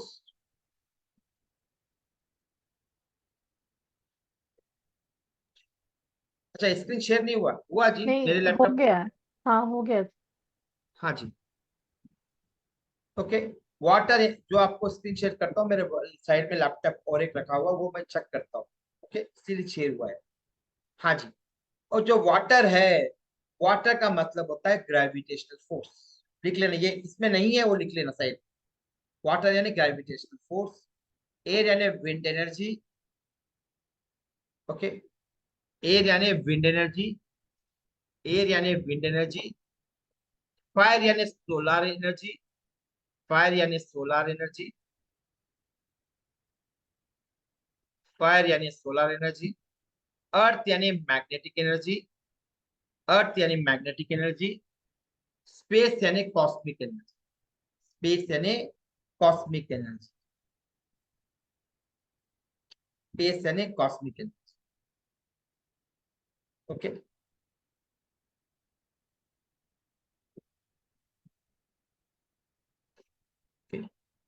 अब देखिए, अब घर के अंदर पानी, जैसे मैंने बोला कि मैंने क्या कहा, 5 एलिमेंट। अब घर में 5 एलिमेंट कैसे कहां पर रहेंगे बता सकते हो? घर में 5 एलिमेंट कहाँ कहाँ रहेंगे? ओके, घर के अंदर 5 एलिमेंट का मतलब क्या है? वो कौन सी एनर्जी से है? वाटर यानी ग्रेविटेशन। ओके, उसका कोई भी एक ऑब्जेक्ट जो भी है, ऑब्जेक्ट का मतलब एलिमेंट, एलिमेंट समझो, कोई भी एलिमेंट जो है उसका कलर में भी कंपेयर करेंगे, ऑब्जेक्ट में भी कंपेयर करेंगे, उसका टेस्ट भी होता है, उसका शेप भी होता है, उसका मेटल होता है। यानी वाटर के 5 अलग अलग रूप होते हैं। एक रूप, 2, 3, 4, 5 और 6 लगा लीजिए। ओके, अब एनर्जी के हिसाब से देखा जाए तो 6 लगा सकते। तो अब वाटर का मतलब होता है जहां भी ब्लू कलर और ब्लैक कलर होगा वहां पर वाटर को मानेंगे। सबको एग्जाम्पल, आपके घर में कर्टन पूरे ब्लू ब्लू लगे हुए, मतलब कौन सा एलिमेंट हो गया? वाटर एलिमेंट हो गया। अब ब्लैक लगे हैं कर्टन्स, तो मतलब क्या है? वाटर एलिमेंट हो गया। अब एयर का कलर क्या होता है? Green brown hood. Okay, air का कलर क्या होता है? Green brown hood. Green colour क्यों? पत्ते ग्रीन होते हैं, उसकी एनर्जी, जिसका ऑरा होता है वो ग्रीन होता है। ओके, ब्राउन पता ही है आपको। और पत्ते सूखने के बाद हुड यानी लकड़ी का जो बाहरी हिस्सा हुड कलर होता है, वो हो गया एयर का। फायर का क्या होता है कलर? कभी भी देखो आप, रेड होता है। रेड या ऑरेंज भी फायर को कंसिडर, क्या करते हैं? फायर को भी कंसिडर। अब अर्थ, अर्थ यानी येलो। अर्थ यानी येलो। कौन सा येलो? जब पत्ते झड़ने आते हैं ना, जो येलो सी येलोइश हो जाते हैं, वो येलो। या पका हुआ आम का येलो, या पका हुआ केले का, या पका हुआ जाम का जो येलो, लाइट येलो होता है, वो येलो की बात कर रहे हैं। ओके, पतझड़ के टाइम आता नहीं, येलो येलो हो जाते हैं। या ऐसे बोल सकते हो, येलो येलो डर्टी फील्ड वाला पॉपकॉर्न याद रखते हैं, याद आ जाएगा। अर्थ का मतलब येलो वाला। ओके, स्पेस यानी आकाश। देखो, आप वाटर को जानते हो, एयर को जानते हो, फायर को जानते हो, अर्थ को जानते हो, स्पेस को जानते नहीं आप। स्पेस का मतलब होता है ब्रह्मांड। स्पेस का मतलब होता है ब्रह्मांड। ब्रह्मांड कहां से कहां होता है? इस धरती के छोर से लेकर उस गैलेक्सी तक पूरा जितना भी हिस्सा है वो ब्रह्मांड का है। कल इसमें और डिटेलिंग करेंगे हम लोग। ओके, अब कुछ और लिख लीजिए। वाटर क्या क्या करता है वो दिख लेंगे, अलग से लिख लेंगे। इससे नहीं लिखेंगे, अलग से लिखेंगे। मैंने कलर बता दिया। और स्पेस का कलर क्या होता है? व्हाइट होता है। ग्रे या मेटेलिक कलर्स, जितने भी मेटेलिक कलर्स होते हैं वो स्पेस के होते हैं। ओके, अब जो ये कलर्स है, सपोज किसी के घर में येलो कलर बहुत सारा है, कटन येलो येलो है, मतलब कौन सा एलिमेंट आया? अर्थ एलिमेंट आया। बट हमें समझना होगा ये इनके एट्रीब्यूट क्या है। अब थोड़े ये 5 एलिमेंट के एट्रीब्यूट अलग से। एट्रीब्यूट का मतलब होता है गुणधर्म। एट्रीब्यूट का मतलब होता है गुणधर्म। चलिए लिख लिए, वाटर का क्या होता है, गुणधर्म क्या क्या है। वाटर आपको देता है, पैसा देता है, इसलिए पानी को कभी वेस्ट नहीं करना चाहिए घर में। नल नल कभी भी लीकेज नहीं होने चाहिए। पानी का वेस्टेज, नल का यूटिलाइज करना अलग है, वेस्टेज करना अलग बात। तो पानी जो है वो पैसा जो है पानी से कम है। ओके, पैसा। नए नए अवसर कौन देगा? पानी देगा। नए नए अवसर कहाँ देगा? पानी तो देता है, चाहे इंडस्ट्रियल हो, एग्रीकल्चर हो, या सिविलाइजेशन हो। जहां पर नदी है वहीं पर तो सिविलाइजेशन हुआ है। कोई भी शहर कहाँ बसा हुआ है? Okay, next. पानी देगा आपको नए अवसर, हेल्थ देगा। पानी क्या देता है? इम्यूनिटी देता है। पानी क्या देता है? इम्यूनिटी देता है। कोई भी कहीं भी हम वीक है तो क्या बोलता है डॉक्टर? पानी पीने के लिए बोलता है ना। इम्यूनिटी देता है, हेल्थ देता है, स्ट्रेंथ देता है पानी। पानी का कि आपको क्लैरिटी ऑफ माइंड देता है। क्या देता है? Clarity of mind. Okay, next है, पानी का कि आपको अट्रैक्ट भी करता है। बच्चों को देखिए, कहीं डैम में है, हम कितने अट्रैक्ट हो जाते हैं पानी के प्रति। हमें अट्रैक्शन भी देता है पानी, सपोर्ट भी देता है पानी। पानी क्या कर, सपोर्ट भी देता है। और पानी का और एक गुणधर्म मोस्ट इंपॉर्टेंट लिख लीजिए। पानी यानी कोई भी तरल पदार्थ जो बहता है। पानी देखिए ऊपर से नीचे बहता है, लिखना है इसको। पानी जो है ऊपर से नीचे बहता है। क्या करता है पानी? ऊपर से नीचे की ओर बहता है, नीचे से ऊपर नहीं जाता है। इसीलिए हम नीचे से ऊपर जाने के लिए क्या करना पड़ता है हमें? मोटर लगाकर पानी ऊपर ऊपर टैंक में भेजना पड़ता है, अदर जाता नहीं। ये पानी का गुणधर्म। ओके, नाउ पानी का हमने देखा। और अब एयर का देखा। एयर का है कि आपको देता है इंजॉयमेंट। एयर क्या देता है? आपको इंजॉयमेंट देता है। जैसे जैसे कहीं अच्छा सा मौसम है, ठंडी सी हवा हवा आ रही है, तो कितना अच्छा लगता है, आपको इंजॉय दे रहा है। बाहर जाके पार्क में घूमिए सुबह सुबह, तो इंजॉयमेंट देता है। नेचर हमेशा इंजॉयमेंट देता है। ओके, एयर यानी नेचर, एयर यानी नेचर, जहां भी नेचर रहता है। ओके, इंजॉयमेंट देगा। और आपको एयर समाज से साथ जोड़ता है। ये देखिए आपके समाज के साथ जोड़ता है, क्योंकि एयर में मूवमेंट होता है। एयर में क्या होता है? मूवमेंट होता है। यदि हमारे शरीर पे 2 मिनट बंद कर लेना आप, क्या हो जाएगा? 5 लाख मैक्सिमम 3 मिनट में हम डेथ हो सकती है। क्योंकि हमें जो मोमेंट देना है, कौन दे रहा है? हमारे एयर दे रही है, वो मोमेंट देगा। ओके, एयर क्या देगा? मोमेंट देगा, इंजॉयमेंट देगा, लोगों से कनेक्टिविटी करता है। एयर क्या करता है? लोगों से जुड़ाव करता है। सोचने की क्षमता एयर ही देता है। एयर नहीं है तो आदमी सोच नहीं सकता है। देखिए प्राणायाम करके देखिए, कितनी सोचने की शक्ति बढ़ जाती है। तो जो एयर है वो आपको सोचने की क्षमता देता है। अब आते हैं फायर के। फायर जो है वो आपको क्या देता है? कोई भी काम को शुरुआत करने की, इग्नेट होने की शक्ति देता है। काम शुरुआत करने के लिए प्रोत्साहित करता है। फायर, जिसके पास फायर नहीं है वो डल सा रहता है, एनर्जी नहीं है। क्या हुआ? भाई बिल्कुल थक चुका हूं मैं, अब मेरे पास ताकत नहीं है। वो ताकत क्या है? वो फायर है। ताकत को हम बोल रहे हैं, फायर को ही हम ताकत, वो ओके, हम फायर फायर नहीं बोल सकते। यानी एनर्जी देगा। फायर क्या है? एनर्जी देगा, काम करने का जुनून देगा, कोई काम को स्टार्ट करने की एनर्जी देगा, इग्नेट करेगा, आपको जोश पैदा करेगा फायर।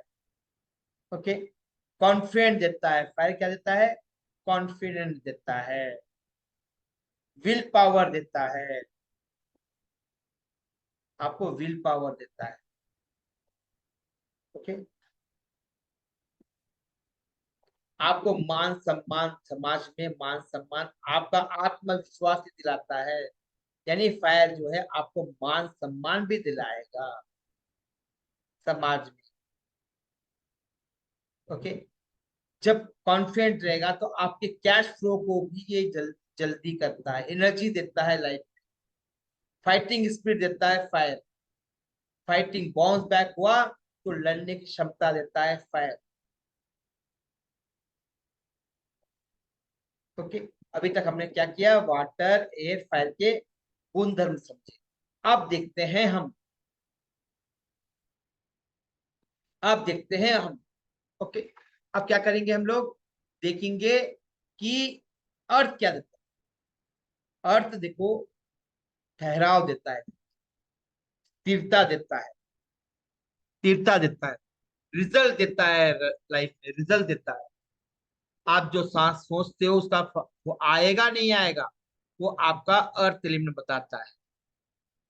ओके, तो अर्थ क्या कि आपको जीवन में स्थिरता देगा, लाइफ में डिस्पोज ऑफ करवाएगा। जो जरूरत नहीं है वो भी डिस्पोज ऑफ कराता है। जैसे हम मल मूत्र त्याग करते हैं, वो भी डिस्पोज ऑफ अर्थ एलिमेंट ही कराता है।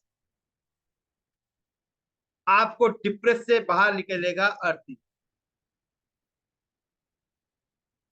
कोई प्रॉब्लम सॉल्व नहीं हो रहा है, उसको डिस्पोज ऑफ कराएगा। इसलिए हम रात को सोते हैं तो बहुत सारी चिंताएं से मुक्त हो जाते हैं। नेक्स्ट डे फिर चिंता आती है, फिर मुक्त मुक्त होते हैं। इसीलिए अर्थ है कि डिस्पोज ऑफ कराता है।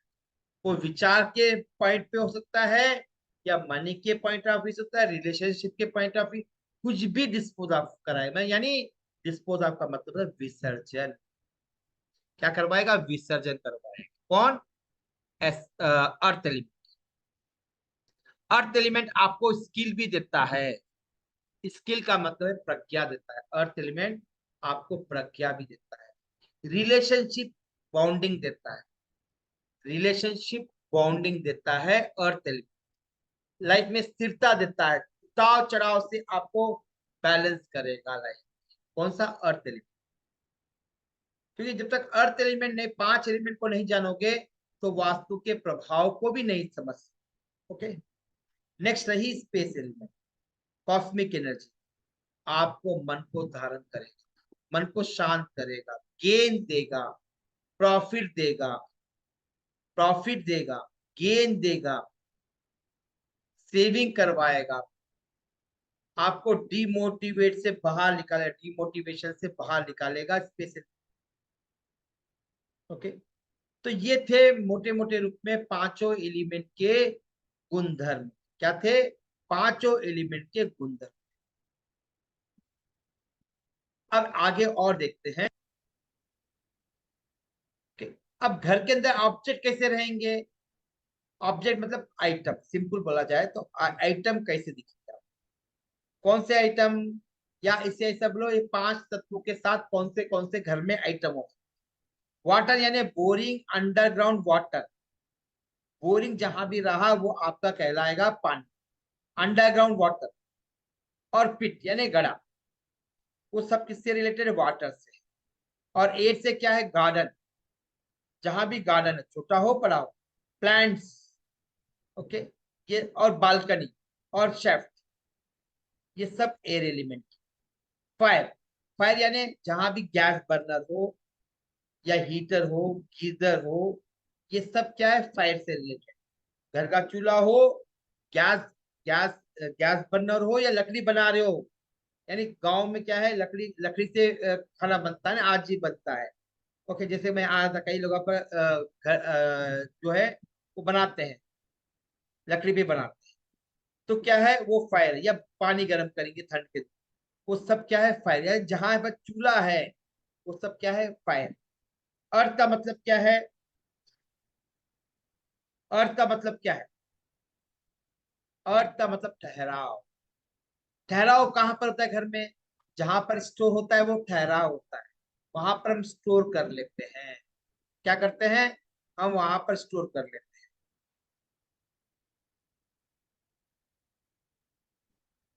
हाँ जी पूनम जी, आवाज नहीं आ रही क्या मेरी?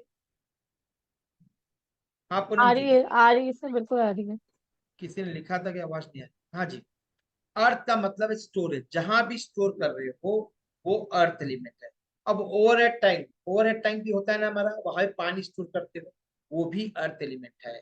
Okay, next, space. स्पेस यानी दो तरह से, वैकेंट, ओपन एरिया। देखो, वैकेंट ओपन एरिया मतलब बालकनी भी दो तरह की, लिख ले, बालकनी दो तरह की, एयर एलिमेंट की भी होती है और स्पेस एलिमेंट की। बालकनी के ऊपर कवर नहीं है, बालकनी पे कई बार कवर नहीं होता, हेड मतलब वो नहीं होता, कवर नहीं होता है। जो कवर नहीं होता है वो क्या है? वो स्पेस एलिमेंट। जो कवर होता है वो क्या है? Air element. ओके, क्लियर हुआ? ओके, नेक्स्ट, टेस्ट के रूप में क्या होगा? साल्टी। जहां भी साल्टी टेस्ट आ रहा है, जिस कौन सा साल्टी? कोकोनट का साल्टी वाटर, जो बीच के साइड में होता है। दो तरह के, एक मीठा पानी भी आता है कोकोनट में, एक साल्टी आता है। वो साल्टी जो है वो वाटर का टेस्ट है। एयर, सोर, सोर यानी खट्टा, खट्टा जो आंवला का खट्टा होता है वो एयर एलिमेंट का स्वाद होता है। फायर, सही है, मिर्ची, जो काली मिर्ची का स्वाद होता है, मिर्ची का स्वाद नहीं, जो काली मिर्च का जो स्वाद होता है तीखा सा, वो फायर एलिमेंट है। अर्थ एलिमेंट में स्वीट, स्वीट यानी मीठा, शक्कर का वाला मीठा नहीं, जो नेचुरल आम पक जाते हैं वो उसका मीठा, या केले पक जाते हैं ना वो मीठा, या जाम पक जाते हैं वो मीठा होता है। या आप ऐसे बोलते हो खजूर होता है वो मीठा सा खजूर, वो में अर्थ एलिमेंट की टेस्ट होता है, वो मीठा। स्पेस एलिमेंट, कड़वा, कौन सा कड़वा? करेला का जो कड़वा होता है वो कहीं की स्पेस एलिमेंट का टेस्ट होता है। ये बहुत इंपॉर्टेंट है, किसी घर में हम जाते हैं तो उनका खाना चेक करते हैं, खाना चेक करते पता चल जाता है कि इसी घर में कौन से वास्तु के दोष हैं, खाने से पता कर सकते हैं आप। ओके, अब शेप्स, शेप भी तो होते हैं ना, बेबी शेप, पानी कैसा होता है? बेबी होता है ना, तो बेबी शेप क्या हो जाएगा? वाटर का हो जाएगा।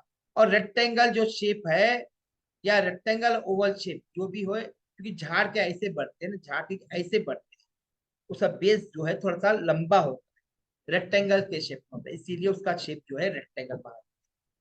तो एयर जो है, और फायर का कभी देखा आपने कहीं भी डेंजर है तो क्या दिखाते? ट्रायंगल दिखाते हैं, क्योंकि फायर जो है ऊपर की ओर उठती है। कभी क्या होता है? फायर जो है ऊपर की ओर आती है, ऐसे ऐसे देखिए, ऐसे आती है फायर, तो वो ट्रायंगल का शेप।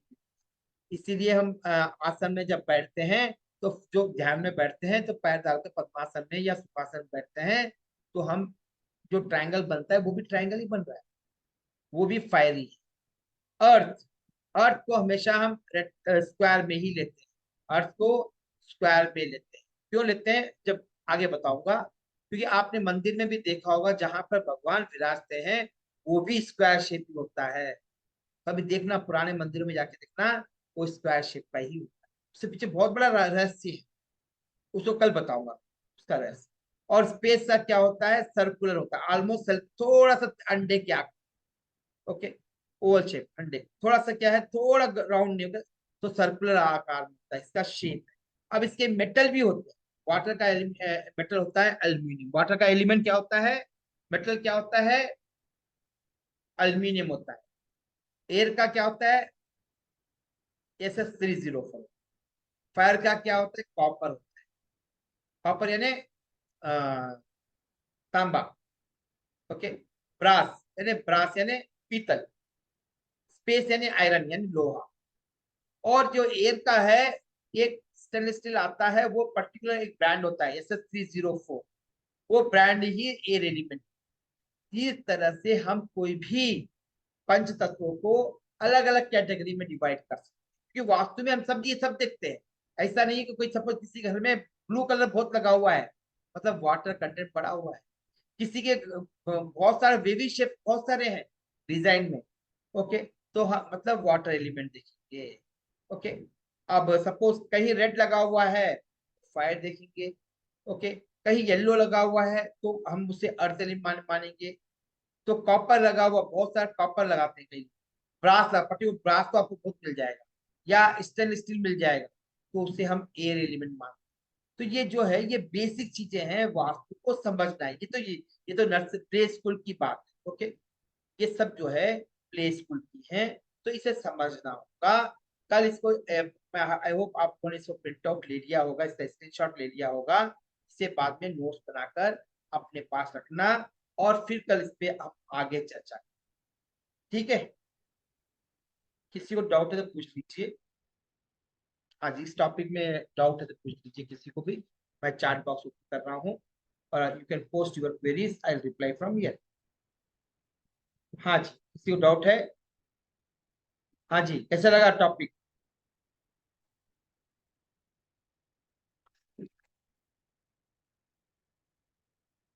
आज शेप का तो यूज कहीं नहीं करते हैं, रेमेडी में यूज करते हैं। या फिर हमें किसी के घर में सपोज बेबी शेप के बहुत सारे पर्दे लगे हुए हैं, मतलब कौन सा है, एयर एलिमेंट, वाटर एलिमेंट पड़ा हुआ है। अब किसी घर में क्या है, बहुत सारे रेक्टेंगल शेप्स होते हैं, तो उस हिसाब से हम मानते हैं। हाँ जी। ओके, बाकी लोग बताइए कैसी लगी क्लास आज की। अच्छा, टॉपिक कैसे लगा अभी इस वक्त, और समझाएंगे, पूनम जी भी है। हाँ जी, कल एलिमेंट कैसे करते हैं वो कल देखेंगे। दत्ता जी, हाँ जी, स्क्रीनशॉट तो दिया था ना मैंने।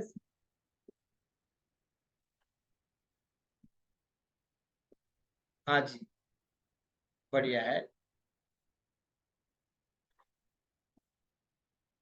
हाँ जी, देखो शेप जो अभी किसने पूछा था, वैदेही ने पूछा है कि शेप्स का क्या प्रभाव पड़ता है। या सेम वैसे ही प्रभाव पड़ेगा शेप्स का जो एलिमेंट का पड़ता है। सपोज इसके घर में पूरा ग्रीन लगा के रखा है, मिलेंगे आपको घर जब वास्तु करोगे मिलेंगे। तो मतलब क्या हुआ, ग्रीन कलर मतलब एयर, ग्रीन मतलब क्या हुआ, एयर एलिमेंट लगा के रखा, तो एयर एलिमेंट ज्यादा हो गया ना। जब एयर एलिमेंट ज्यादा हो गया तो उसके भी निगेटिव प्रभाव मिलेंगे। रेड भी लगा दिया वॉल के पेंटिंग, या पिंक कलर कर दिया बहुत सारा, तो भी निगेटिव प्रभाव पड़ेंगे। तो बेस्ट कलर होता है व्हाइट कलर, होता है नॉन रिएक्टिव होता है white colour. White colour, Ivory colour, yellow colour जो है नॉन रिएक्टिव होते हैं। और तो हमेशा वही यूज करो।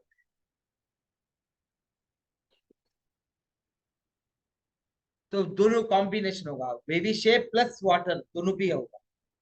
बेबी शेप है तो दोनों कॉम्बिनेशन। Good good good.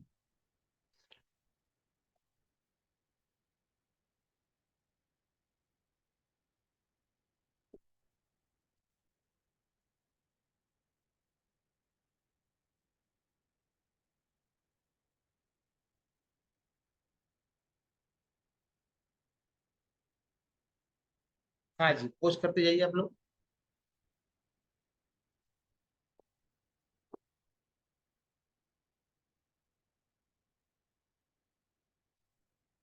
हाँ जी, कलर सेंड शेप को।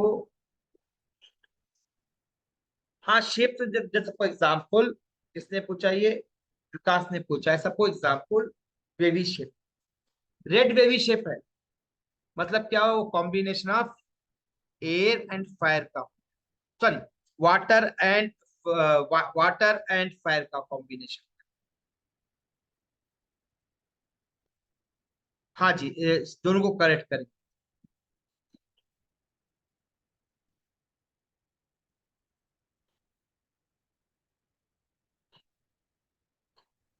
सर, वास्तु प्रॉब्लम का सॉल्यूशन वो तो होता है नहीं समझ में आया, इम्पोर्टेंट पॉइंट।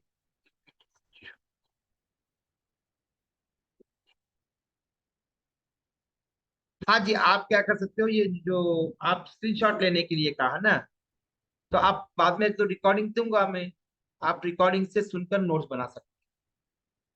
हाँ जी, ये स्क्रीनशॉट तो मैंने बोला था ना, अभी अभी भी ले सकते हो, नहीं लिया तो वापस ले लीजिए स्क्रीनशॉट। हाँ जी, मैंने अभी दे दिया है स्क्रीनशॉट। तो एक मिनट रुकना, अब मैं बोलूंगा जब लेना। हाँ जी, अभी ले लीजिए। किसी ने बोला कि सर स्क्रीनशॉट नहीं लिए हैं, please take now screenshot, print screen मार लीजिए, आपको पूरा मिल जाएगा, पूरा कॉपी कर सकते हो आप। चले, गुड।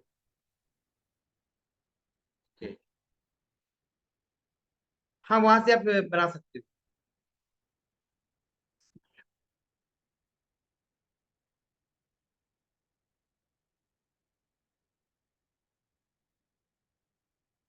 चलिए।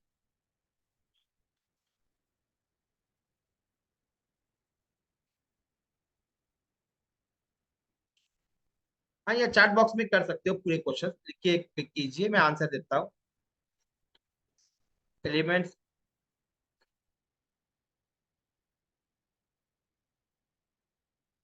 हाँ जी, अगर एलिमेंट एंड कलर्स दोनों अलग अलग हो तो दोनों के प्रॉब्लम आएंगे। मुझे मिड में जाना पड़ा, सेशन रिकॉर्डिंग मिलेगी, यस यस, रिकॉर्डिंग मिलेगी। ओके। और मैं अभी कहा ना, मैंने यूट्यूब को इसलिए बोला था कि सब्सक्राइब कर लीजिए, वहां मिल जाए। ओके, मैं आप लोगों को, ओके, वहां मिल जाएगी आप।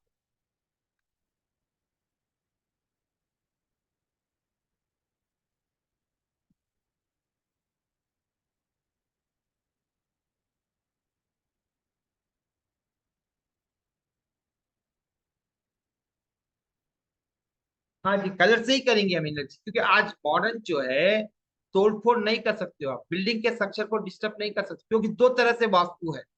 जब आप घर बना रहे हो, विधि विधान से बनाओगे, वास्तु के नियमों के आधार पे बनाओगे, वो बेटर है। बट आज के दौर में क्या है, सभी कोई रूल फॉलो नहीं करता है, सब कॉस्ट पे फोकस होता है ना, कॉस्ट कम होता है तो लोग जल्दी खरीदते हैं, हर एक का, कोई वास्तु का कोई उपयोग नहीं है। आपको कहता है कि वास्तु कंप्लेंट फ्लैट है, भाई ईस्ट में आ गया तो दरवाजा तो कोई जरूरी नहीं है। आपका दो तरह से वास्तु होता है, ओके, दो तरह से वास्तु होता है, लिख लीजिए। वास्तु भी दो तरह है, वो इंटरनल एक्सटर्नल जनरल वास्तु है। घर के वास्तु में भी दो तरह से होता है, लिख लीजिए। एक पुरुष का वास्तु होता है, एक प्रकृति का वास्तु। हाँ जी, थैंक यू जी। हाँ जी, तो मैं कहता हूं कि दो तरह का वास्तु होता है, ये लिख लीजिए और सब्सक्राइब कर दीजिए सभी लोग, मैंने वापस डाल दिया है। जो सब्सक्राइब नहीं किए हैं यूट्यूब को कर दीजिए, कल वहां पर रिकॉर्डिंग मिल जाएगी। कल की आज की रिकॉर्डिंग को मैं एक ही रिक्वेस्ट करूंगा, उसको लाइक कीजिए, कमेंट कीजिए, वहां क्वेश्चन पूछिए, अपने मित्रों के साथ शेयर कीजिए, तो मैं हमें अच्छा लगेगा। हाँ जी, तो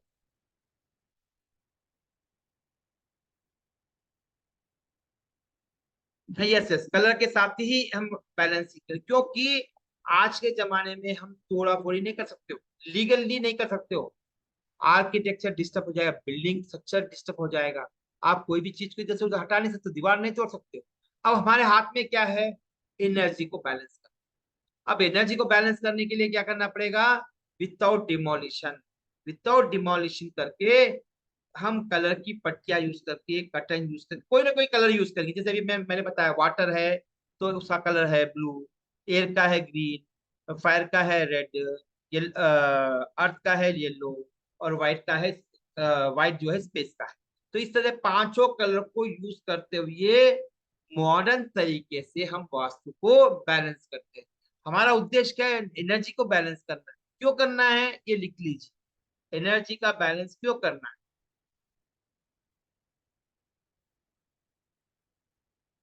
हाँ जी, कभी भी 100% वास्तु कंप्लायंट हो ही नहीं सकता है, कभी भी 100% कंप्लायंस बना ही नहीं सकते। आप बेस, क्या हम 100% स्वस्थ रह सकते हैं जीवन भर, नहीं ना।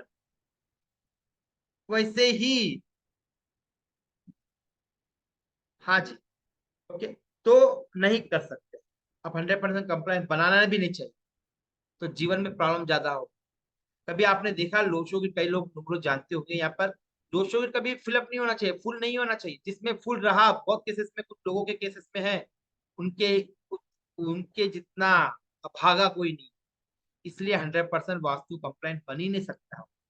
ओके, हाँ जी, नेक्स्ट, एस्ट्रोलॉजी कैसे वास्तु से जुड़ी है। हाँ, देखो, दो तरह वास्तु में क्या है, एस्ट्रोलॉजी के पॉइंट ऑफ व्यू से आप एस्ट्रोलॉजी क्या होता है।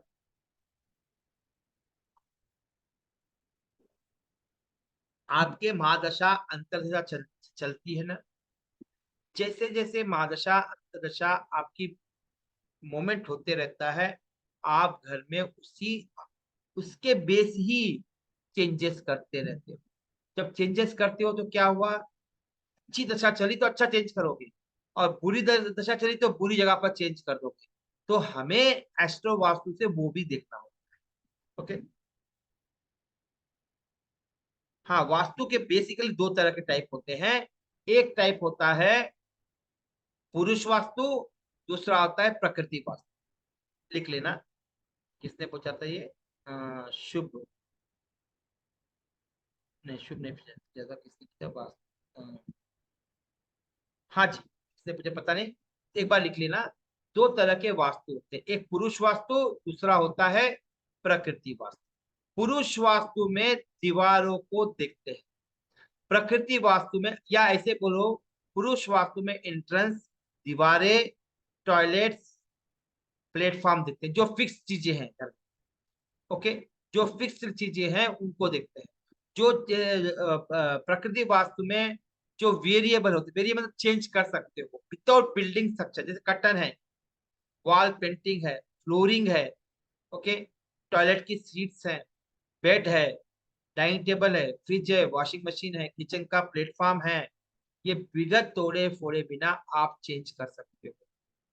फ्लोरिंग है, ऐसे अनगिनत बहुत सारी चीजें हैं, मिक्सर है, ग्राइंडर है, गीजर है, ओके, फिर फ्रिज है, ये सब चीजें क्या है, ये प्रकृति वास्तु में आते हैं।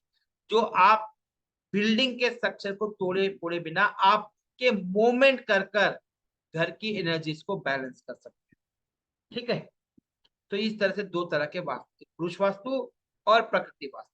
दीवारों को नहीं तोड़ सकते हो, खिड़की को नहीं तोड़ सकते हो, प्लेटफॉर्म के बेस को तोड़ नहीं सकते हो, और डोर्स को, टॉयलेट्स को नहीं तोड़ सकते हो ना।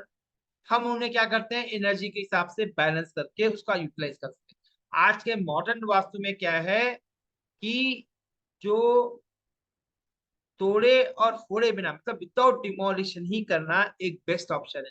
क्योंकि आज एक फ्लैट खरीदने के लिए हमें 1 से 2 करोड़ रुपए देने पड़ते हैं, वो भी क्या है, जीवन भर की पूरी कमाई। तो क्या हम खरीद लिया और उसको बैलेंस नहीं किया, बेच सकते नहीं बेच सकते, फिर से वापस नहीं होता है, तो हम क्या करेंगे, उसको थोड़ा सा बैलेंस करके हम जीवन में एनर्जी को बैलेंस करके उसका फायदा लेंगे। और कोई भी चीज यहाँ पर तोड़ फोड़ी नहीं होती है, सिर्फ हम कलर टेप लगाते हैं। बट एक ही जगह पर हम तोड़ते हैं, जहां पर नॉर्थ ईस्ट में यदि टॉयलेट आता है तो हमें तोड़ना होता है। नॉर्थ ईस्ट में टॉयलेट आता है, तोड़ना पड़ेगा, कोई उसका समाधान नहीं है, क्योंकि वहां पर वास्तु पुरुष का हेड आता है। जब हेड आता है तो वहां पर निगेटिव एनर्जी नहीं होनी चाहिए। ओके, ये समझ में नहीं आया शिवांश गुप्ता जी, डोंट वास्तु फार्म क्या है, ये नहीं समझ। अ, हाँ, देवता मैं परसों बताऊंगा, मैं परसों, ये थर्ड डे बताऊंगा।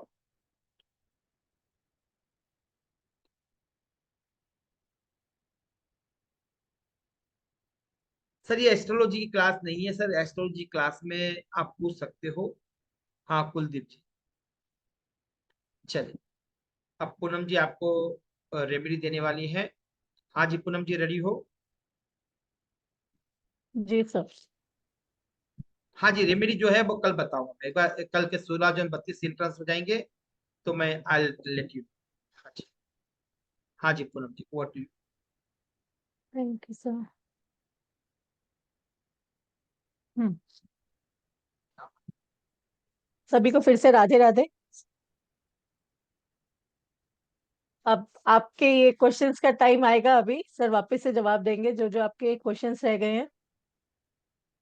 हाँ जी, चलिए। मेरा क्वेश्चन अब ये होगा कि are you really interested to know about the remedies? थोड़ा कैमरा कैमरा अभी ठीक है। नहीं, अभी थोड़ा हम्म। और ऊपर, और ऊपर, और हेड। Done. हाँ जी, क्या सभी लोग रेमेडीज के लिए रेडी हैं अभी? जल्दी से चैट बॉक्स में लिखिए यस और नो, एक क्योंकि सेकंड, ये रेमेडी बहुत एक सेकंड। ट्रांसफॉर्म करने वाली है। हाँ ओके। जी, यस। वाओ, बहुत सारे आंसर्स। हाँ जी। सो और फिर भी मैं नाइस। आंसर, फिर भी सवा 200 लोग यहाँ पर है, फिर भी आंसर्स कम है बोल। यस ऑफ कोर्स, बिल्कुल। भाई अगर वो कहते हैं ना कुछ लेना है तो देना पड़ेगा, यहाँ पे जो इंटरेक्शन है वही गिव एंड टेक है हमारा। तो जितने ज्यादा एक्टिव आप रहेंगे उतना ज्यादा हमें भी मजा आएगा कि कितना ज्यादा हम दे सकें आपको। थैंक यू सो मच, बहुत सारे आंसर्स आए। तो अब शुरू करते हैं आज।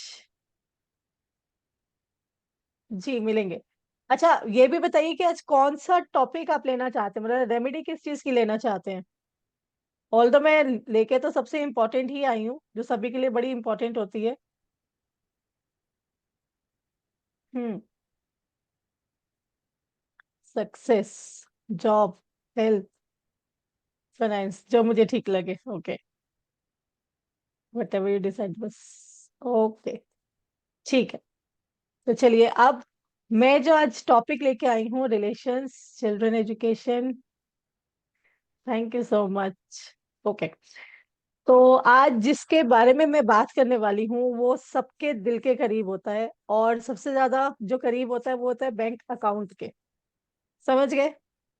जल्दी से बताइए किसके बारे में मैं बात कर रही हूँ।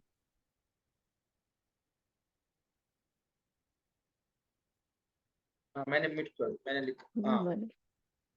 सर ऑन रखिए इसको। हाँ जी, हाँ तो आना है। यस। Yes. हाँ मनी। यस। आप ये बताइए कि, हाँ बिल्कुल, मनी।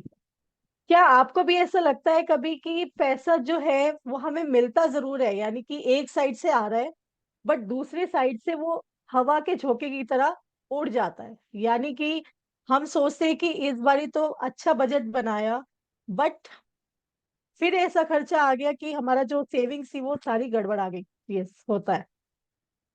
और फिर हम ये सोचते हैं कि पैसा है या इलास्टिक है, इधर से पकड़े और उधर से गया। हाँ सभी के साथ होता है ना।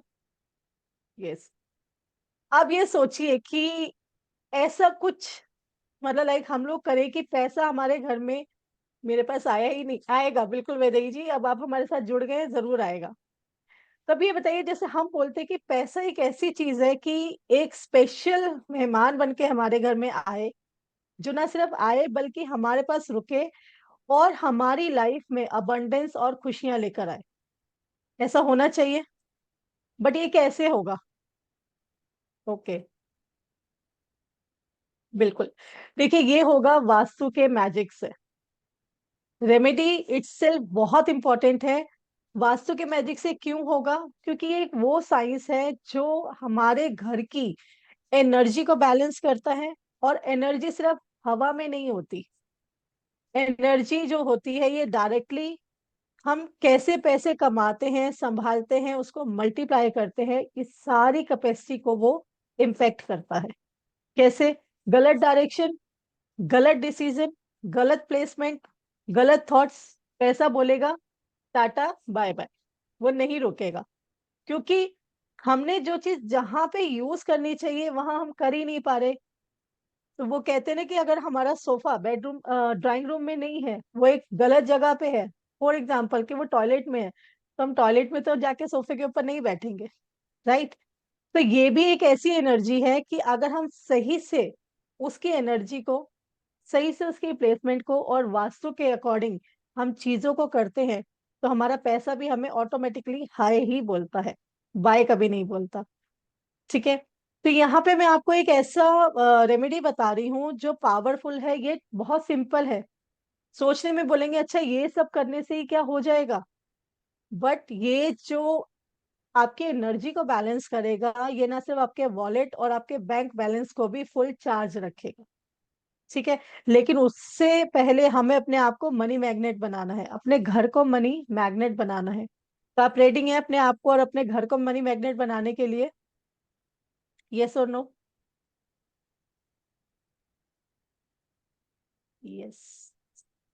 तो चलिए शुरू करते हैं इस एक्साइटिंग जर्नी को, जहां पे वास्तु और पैसा मिलके हमारी लाइफ को ट्रांसफॉर्म करेंगे।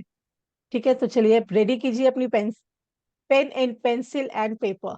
मैं अब आपको रेमेडी बता रही हूँ जो आप करेंगे और डेफिनेटली, चाहे ये आपको सिंपल लगेगा बट बहुत इफेक्टिव है।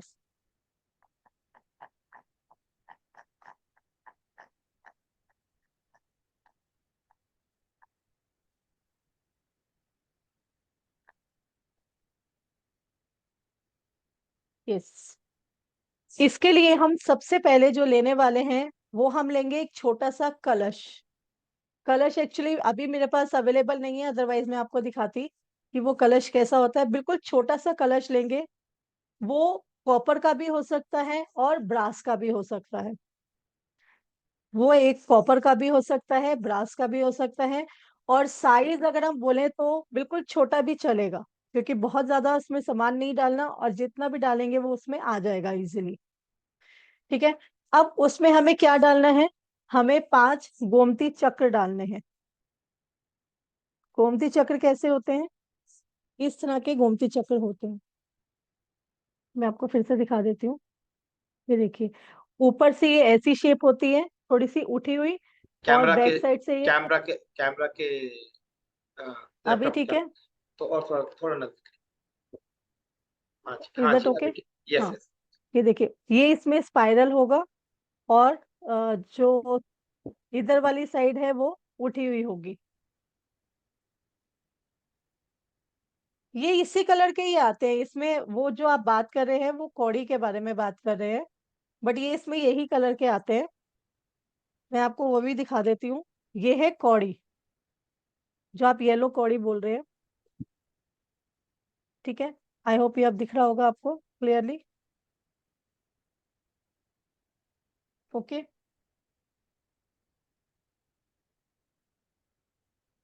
एक सेकेंड। इसको इंग्लिश में भी हम यही बोलते हैं, गोमती चक्र ही बोलते हैं। जहाँ पे पूजा का सामान आपको मिलेगा ना, वहां पे जाके अगर आप बोलेंगे तो वो आपको बता देंगे और वो आपसे साइज भी पूछेंगे। तो देखिए, अगर बड़ा साइज लेते हैं तो वो कॉस्टली आता है, अदरवाइज हम लोग पूजा में यही वाला साइज यूज करते हैं, तो इस साइज का कोई मैटर नहीं है। कौड़ी जो है वो येलो लेंगे, बस ये ध्यान रखिएगा। ठीक है। नेक्स्ट है हमारा, अगर आपके पास अवेलेबल है तो हम लेंगे एक चांदी का सिक्का। ठीक है। एक चांदी का सिक्का लेंगे। उसके साथ हम लेंगे 5 लौंग, क्लोव्स जिसे बोलते हैं। लौंग लेंगे जिसके ऊपर फूल जो होता है वो प्रॉपर होना चाहिए, खंडित नहीं होना चाहिए। 5 लौंग लेंगे। फिर से मैं बोल रही हूँ, एक छोटा सा कौड़ी हम लेंगे, 3 लेंगे, 3 कौड़ी लेंगे, और 5 लेंगे हम गोमती चक्र। ठीक है, 3 कौड़ी और 5 गोमती चक्र। 5 हम लौंग लेंगे, जो पूरी होनी चाहिए, खंडित नहीं होनी चाहिए। एक हम लेंगे चांदी का सिक्का, साइज मैटर नहीं करता, किसी भी साइज का आप ले सकते हैं। जितना गुड़ डालेंगे उतना मीठा होगा, ये तो होता ही है। ठीक है, अब इसके साथ हम लेंगे एक छोटा सा लाल कपड़ा। छोटा सा, साइज कोई मैटर नहीं करता, छोटा सा, क्योंकि वो भी हमें कलश में डालना है। उसमें हम क्या करेंगे, एक मिश्री का पीस। देखिए मेरे पास बड़ी है, मैं आपको सिर्फ दिखा रही हूँ क्योंकि ये ओरिजिनल मिश्री होती है। हाँ चलेगा, कुछ भी बना हो चलेगा, माता का होता है कपड़ा। यस, कॉटन का कपड़ा लेंगे। देखिए जो भी मैं आपको रेमेडीज बता रही हूँ ना, इसमें कलर का जो इम्पोर्टेंस है वो ज्यादा है। ठीक है, कपड़ा कोई भी चलेगा, ये इस तरह का आप ले सकते हैं, कॉटन भी हो, लिनन हो, कुछ भी हो, दैट्स ओके। अब लेंगे आप उसमें मिश्री। मिश्री हम लेंगे इस तरह की जो धागे वाली होती है। ठीक है, एक जो छोटी छोटी आती है वो नहीं लेंगे, धागे वाली लेंगे। इसमें छोटा सा पीस लेंगे, मैं बहुत बड़ा लेके आई हूँ, बिल्कुल छोटा सा पीस आप ले सकते हैं। अब मिश्री मीन्स मीठा होता है, देखिए मैं आपको फोटो में दिखा रही हूँ। क्रिस्टल्स जैसे होते हैं मीठे में, जो शक्कर जनरली बोलो, सौंफ के एक साथ शक खाए एक जाते हैं। एक शक्कर की तरह मिल जाएगी आपको, कोई भी किराना स्टोर में मिल जाएगा। यस, बट उनको धागे वाली बोलिएगा, ये ध्यान रखिएगा कि उनको धागे वाली बोलनी है। Not big size, small size, क्योंकि हम छोटा सा वो ले रहे हैं, कलश ले रहे हैं, उसी में ही हमें इसको डालना है, तो इसलिए उसी साइज के हिसाब से आप लेना। ठीक है, अब हमने इसको क्या करना है, ये जितना भी सामान मैंने आपको बताया यहाँ पर इन 200, 200, सवा 200 लोग हैं, फिर भी 60 लोगों ने सब्सक्राइब किया। कल रिकॉर्डिंग नहीं मिलेगी क्योंकि मैं इंडियो डालने वाला नहीं हूँ। तो इसको जरूर सब्सक्राइब कर दीजिए ताकि रिकॉर्डिंग मिले। कल जरूर उसको सुन के आना, जरूर आप ये यस। सुनोगे तभी तो वो समझ में आएगा। हाँ जी, एक बार इसको वापस सब्सक्राइब कर दीजिए जो जो नहीं किए हैं। यस, क्योंकि एक्चुअली आज जो टॉपिक करवाया है ना सर ने एलिमेंट्स वाला, वो इतना ज्यादा इंपॉर्टेंट होता है समझने के लिए। Thank you so much Ashok ji, thank you. Yes, कपड़ा जो है वो लाल कलर का लेना है, कोई भी कपड़ा चलेगा बट रेड कलर का होना चाहिए। ठीक है, और जैसे मैंने बताया 3 आपको कौड़ी लेनी है, 5 गोमती चक्र लेने हैं, 5 फूल लेने हैं, जो थैंक यू, 5 फूल लेने हैं, यानी कि लौंग के फूल जो होते हैं वो, और थोड़ी सी मिश्री। अब ये सारे सामान को हमने उस कलश में डालना है, बट जो मिश्री है उसको हम उस लाल कपड़े में लपेटेंगे। ठीक है, सारा सामान जितना भी मैंने बताया वो सब हम कलश में डाल देंगे। ओके, ठीक है, मैं फिर से बता देती हूँ। एक स्मॉल हमने छोटा कॉपर या ब्रास का कलश लेना है। कलश यानी कि जिसमें हम हिंदी में हम उसको लोटा बोलते हैं, बट पूजा का जब हम यूज करते हैं तो हम उसे कलश बोलते हैं। ठीक है, वो कलश आप लेंगे, उसके अंदर आप 5 गोमती चक्र डालेंगे। मैं फिर से दिखा देती हूँ गोमती चक्र, ये होते हैं गोमती चक्र। सब विजिबल है? करेक्ट है, करेक्ट है, विजिबल क्लियर है कैमरा के हाँ। सामने। यस, थोड़ा कैमरा हम्म के सामने रख दीजिए, लैपटॉप के। यस। हम्म। और ये है कौड़ी, इसको कौड़ी बोलते हैं, ये येलो कलर की है। ठीक है, ये 3 हम लेंगे। साथ में हम एक चांदी का सिक्का लेंगे, साइज मैटर नहीं करता, इसके ऊपर कोई माता की फोटो या कुछ है वो भी चलेगा, वो भी मैटर नहीं करता, सिक्का होना चाहिए चांदी का। उसके साथ आपको एक मिश्री का पीस लेना है, छोटा मिश्री का पीस। ठीक है, ये बड़ा है, बहुत बड़ा है ये, इसको छोटा लेना है आपने। इसको तोड़ के आप उसमें लाल कपड़े में उसको बांधेंगे। बांधना इन द सेंस सिर्फ लपेटना है आपको, उसको गांठ नहीं मारनी है, नॉट नहीं लगानी है उसको, ना किसी धागे से बांधना है, सिर्फ लपेटेंगे। ये हमारा कलश रेडी हो गया। इसको हम बोलते हैं अखंड धन प्राप्ति कलश, यानी कि ये इतना ज्यादा हम लोग इसको हाईलाइट करके बोलते हैं, इससे सभी की वास्तु के जो भी जो जिस एरिया पे हम रखते हैं उसको तो वो एक्टिवेट करता ही है। हमारी जो भी प्रॉब्लम्स ऑब्स्टिकल्स आते हैं उनको भी ये हटाता है। अब हम इसको कहाँ रखेंगे? हम इसको अपने घर के नॉर्थ डायरेक्शन में रखेंगे, सॉरी, नॉर्थ या नॉर्थ ईस्ट में रखेंगे। अब नॉर्थ में क्यों रखते हैं हम? क्योंकि नॉर्थ डायरेक्शन जो है वो कुबेर जी का जोन होता है। बाकी इसमें आपको सर आगे ज्यादा बताएंगे। इसीलिए हम इसको वहां पे रखते हैं और वहां की एनर्जी को एक्टिवेट करते हैं। कुबेर जी क्या करते हैं? हम बोलते हैं महालक्ष्मी जी जो है वो हमें पैसा देती हैं, बट कुबेर जी उनको पूरा असिस्ट करते हैं कि किसको देना है, कब देना है, क्या वो सारी चीजें जो इम्पोर्टेंट है उस पर्सन के पास वो सही डायरेक्शन में है। अगर है तो डेफिनेटली मोस्ट वेलकम है कि उनको पैसा दिया जाए, वेल्थ दी जाए। तो ये है हमारा यूज, जिससे हमारी मनी प्रोस्पैरिटी हमारे पास बहुत अच्छे से आएगी, और जितना ज्यादा हम बोलेंगे उतना ही आएगा। अब इसके साथ साथ मैं आपको एक स्विच वर्ड दे रही हूँ जिसे आप चैंट करेंगे।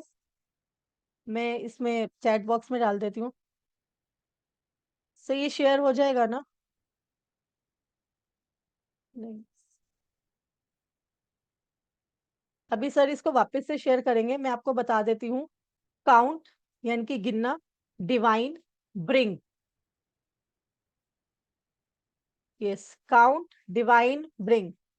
ये एक ऐसा पावरफुल स्विच वर्ड है जो आपकी जितनी भी, अगर जो थोड़ी बहुत इस रेमेडी के बाद, वैसे तो कोई चांस होता ही नहीं, बट फिर भी हम कहते हैं ना कि जितना ज्यादा उतना कम, है ना, वही चीज होती है। तो यहाँ पे इसको भी हम एक्टिवेट करेंगे। इसको हमें कैसे चेंट करना है? 108 बारी हमें इसे चेंट करना है मिनिमम। इसको हम रिदमिक अपने सबकॉन्शियस माइंड को कमांड देंगे, जिससे सबकॉन्शियस माइंड हमारा एक ही चीज बोलेगा, तथास्तु। आपको पैसा चाहिए? यस, मुझे पैसा चाहिए। कैसे आएगा, कहाँ से आएगा? देखिए, एफर्ट तो करने पड़ेंगे।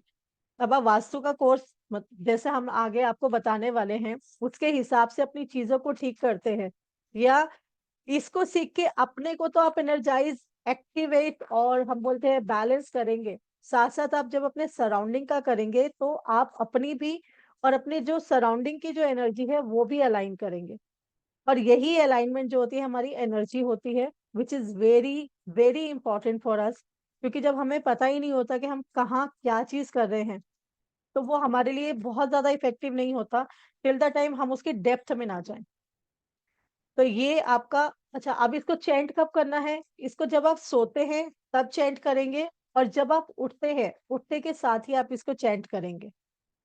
सिर्फ वहां पे विजुलाइज करना है कि आपके पास बहुत सारा पैसा आ रहा है। ठीक है? तो ये थी मनी की रेमेडी, और उम्मीद करती हूँ कि आप सबको ये बहुत अच्छी लगी होगी। और मुझे जल्दी से बताइएगा कि कौन कौन इसको करने वाला है।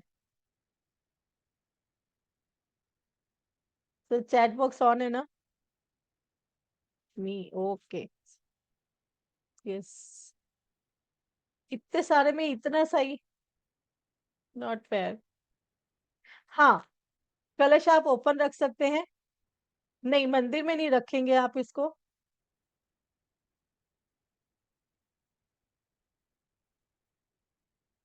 Okay, great. इस कलश को नॉर्थ ईस्ट में रख सकते हो, या फिर वेस्ट साउथ वेस्ट में भी रख सकते हो, विश। इफ इस कलश को आप नॉर्थ ईस्ट में भी रख सकते हो। कल बताऊंगा इनको, उनको अभी लिख के रख लीजिए, कल पता चल जाए।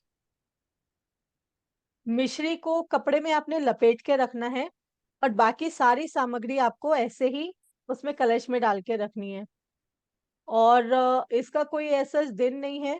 आप इसको कभी भी मॉर्निंग में कर सकते हैं। स्पेशली अगर बहुत ज्यादा इफेक्टिव आपको करना है तो आप फ्राइडे को इसको कर सकते हैं। ठीक है? सरबजीत जी, आपको डर इसलिए लगता है क्योंकि कहीं ना कहीं आपको लगता है कि वो चीज उल्टी ना पड़ जाए, है ना? देखिए, ये जो रेमेडीज है ये कभी भी उल्टी नहीं पड़ती हैं, क्योंकि उल्टी कहाँ पड़ती है? जब आपका थॉट किसी और के लिए गलत होता है। ये जो रेमेडी कर रहे हैं ये हम अपने आप को और अपने घर को पॉजिटिव करने के लिए कर रहे हैं। तो वो चीज जो हम किसी के भले के लिए करते हैं वो कभी भी नेगेटिव नहीं जाती। मिश्री को, हाँ मिश्री को कलश में ही डालना है। ठीक है। और इसको ओपन ही रखना है या आप इसको घर में रखेंगे? दिन है फ्राइडे।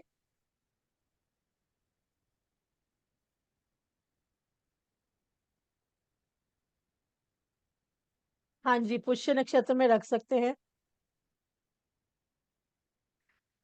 अ, देखो थोड़ा सा तो आपको ना, जो भी आप रेमेडी रख करते हैं ना, अगर इस तरह की चीजें होती हैं तो आपको उसमें ध्यान रखना होता है कि कुछ भी उसके अंदर नहीं जाए, क्योंकि हम बोलते हैं कीड़ियां जैसे अगर आती भी हैं तो इसका भी उपाय मैं बता देती हूँ।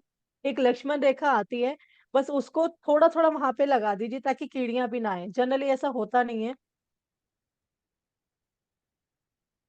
रूम में रख सकते हैं, देखिए वो डायरेक्शन के हिसाब से है।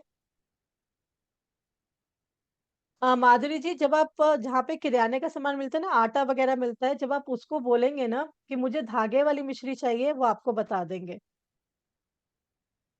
सरबजीत जी, ये तो आपको देखना है, आपको कब तक पैसा चाहिए। अंबानी को तो अभी तक चाहिए। अभी आप डिसाइड करिए।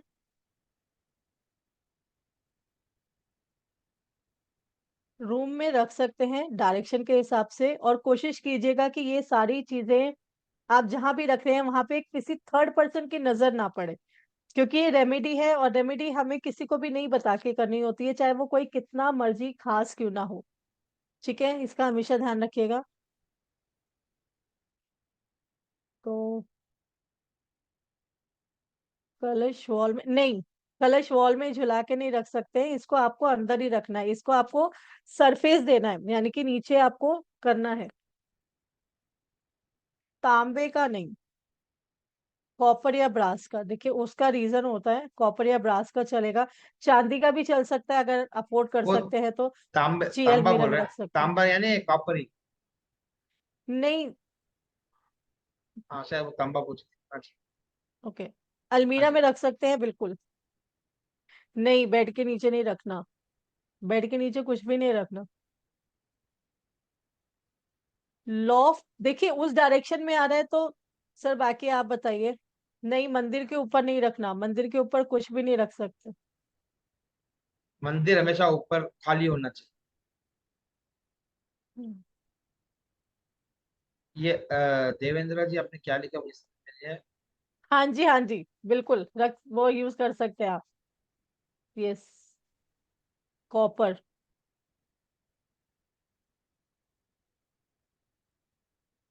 नॉर्थ ईस्ट में, यस, बिल्कुल रख सकते हैं, कपबोर्ड में रख सकते हैं, लॉकर में रख सकते हैं। ठीक है, हाँ वहाँ रख सकते हैं लॉफ्ट में, अगर आप उसको यूज करते हैं तो, बट टच ना हो, ये मैक्सिमम ध्यान रखिएगा। नॉर्थ ईस्ट में सोने का कलश आप रख सकते हैं अगर आपके पास है तो और भी अच्छी बात है। हाँ जी, शॉप पर भी रख सकते हैं।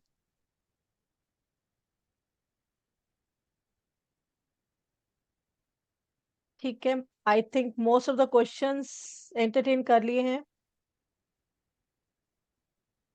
चलिए। मंदिर के नीचे नहीं। अब देखिए, वो स्विच वर्ड कैसे चांट कर।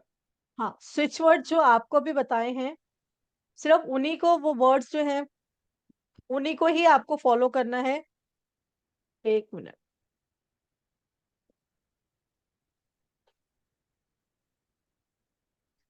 काउंट, डिवाइन, ब्रिंग, ये तीन वर्ड्स हैं, तीन वर्ड्स को मिला के हमने एक फ्रेज बनाया है। ठीक है, और इन तीनों का अलग अलग मतलब है। हम प्रोस्पेरिटी को बुला रहे हैं, ये आपको इंटेंशन में रखना है कि मेरे पास पैसा आ रहा है। आप क्योंकि काम कर रहे हैं पैसे के लिए और पैसा आ रहा है, और वो कहाँ से आ रहा है, that has to be realistic. सबसे पहले कि मेरे पास 100 रुपए हैं और मैं लाख रुपए का सोचूं, तो ये फिर मैं गलत यूनिवर्स को मैसेज दे रही हूँ। तो आपके पास जितना आ रहा है वो प्रोस्पेरिटी, और उससे आपके जो भी काम है वो डबल हो रहे हैं, यानी कि मेरे पास 100 आ रहा है लेकिन मैं 200 का खर्चा कर पा रही हूँ, ऐसी प्रोस्पेरिटी मेरे पास आए और आ रही है। ठीक है, ऐसा आपको सोचना है, और इसको सिर्फ चेंज करना है, count divine bring, count divine bring, count divine bring. आप इसको 108 बार ही करेंगे ना, उसके बाद ये रिदमिक हो जाएगा। आप ऑटोमेटिकली इसको एज अ सिंगिंग शुरू कर देंगे, क्योंकि ये होता ही है सभी के साथ। ठीक है। और इसको मैंने जैसे बताया, मॉर्निंग में आपको करना है, उठते जैसे ही आप उठते हैं, पैर नीचे रखने से पहले आप इसको चैंट करेंगे, और रात को सोने से पहले, क्योंकि इस टाइम हमारा सबकॉन्शियस माइंड जो होता है वो हमारी सारी चीजों को यूनिवर्स से अलाइन करने में लग जाता है। तो उसके बाद क्योंकि हम अपने डेली यूज अपने काम करना शुरू कर देते हैं, तो हम उतना इम्पैक्ट से काम नहीं कर पाते, मतलब हम चैंट नहीं कर पाते हैं। तो ये सारी चीजें आपको इस टाइम में करनी है।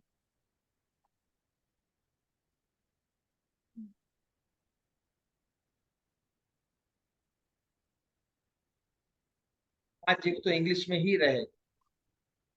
देखिए, जो मैं आपको कलश बता रही हूँ ना, इसको आप कहीं भी किसी के नीचे नहीं रखना आपको। इसकी आपको एक प्रॉपर जगह बनानी है। आप अलमीरा में रख सकते हैं, अलमीरा के कॉर्नर है या कुछ है वहां पे रख सकते हो, बट कहीं और नहीं रखना। हाँ जी, अलमीरा में रख सकते हैं। चौखट के ऊपर भी रख सकते हैं।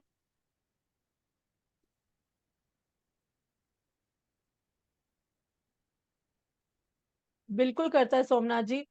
ये कलश जो है हम ये प्रोस्पेरिटी का बना रहे हैं, और वही उसी के लिए हम इन ऑब्स्टेकल्स को हटाने के लिए ही हम उस डायरेक्शन को यूज कर रहे हैं, जो एक्टिवेट होगी और आपको पॉजिटिव रिजल्ट देगी। क्योंकि जैसे मैंने बताया ना, वास्तु एक इतना इम्पोर्टेंट टूल होता है हमारी लाइफ का, जो साइंटिफिक है, हाइपोथेटिकल नहीं है। नहीं जी, स्टील का कलश नहीं चलेगा। अब रामकृष्ण जी, ये तो आपको बनाना पड़ेगा। ओके, ठीक है। हाँ जी, इसको ओपन ही रखना है। जी, most welcome.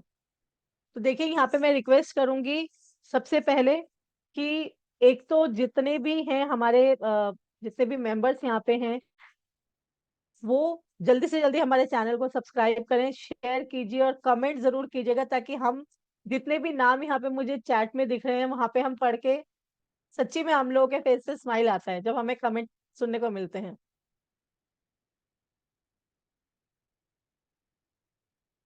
Thank you so much. आज करें, और क्योंकि यहाँ पर रिकॉर्डिंग मिलेगी कल, चारों दिन की रिकॉर्डिंग मिलेगी, तो आप तो मिस कर दो। मैं नहीं चाहता हूँ कि आप कोई भी चीज मिस करो। ओके। हाँ जी, क्योंकि नोटिफिकेशन भी ऑन हो जाएगा तो आपको मिल जाएगा।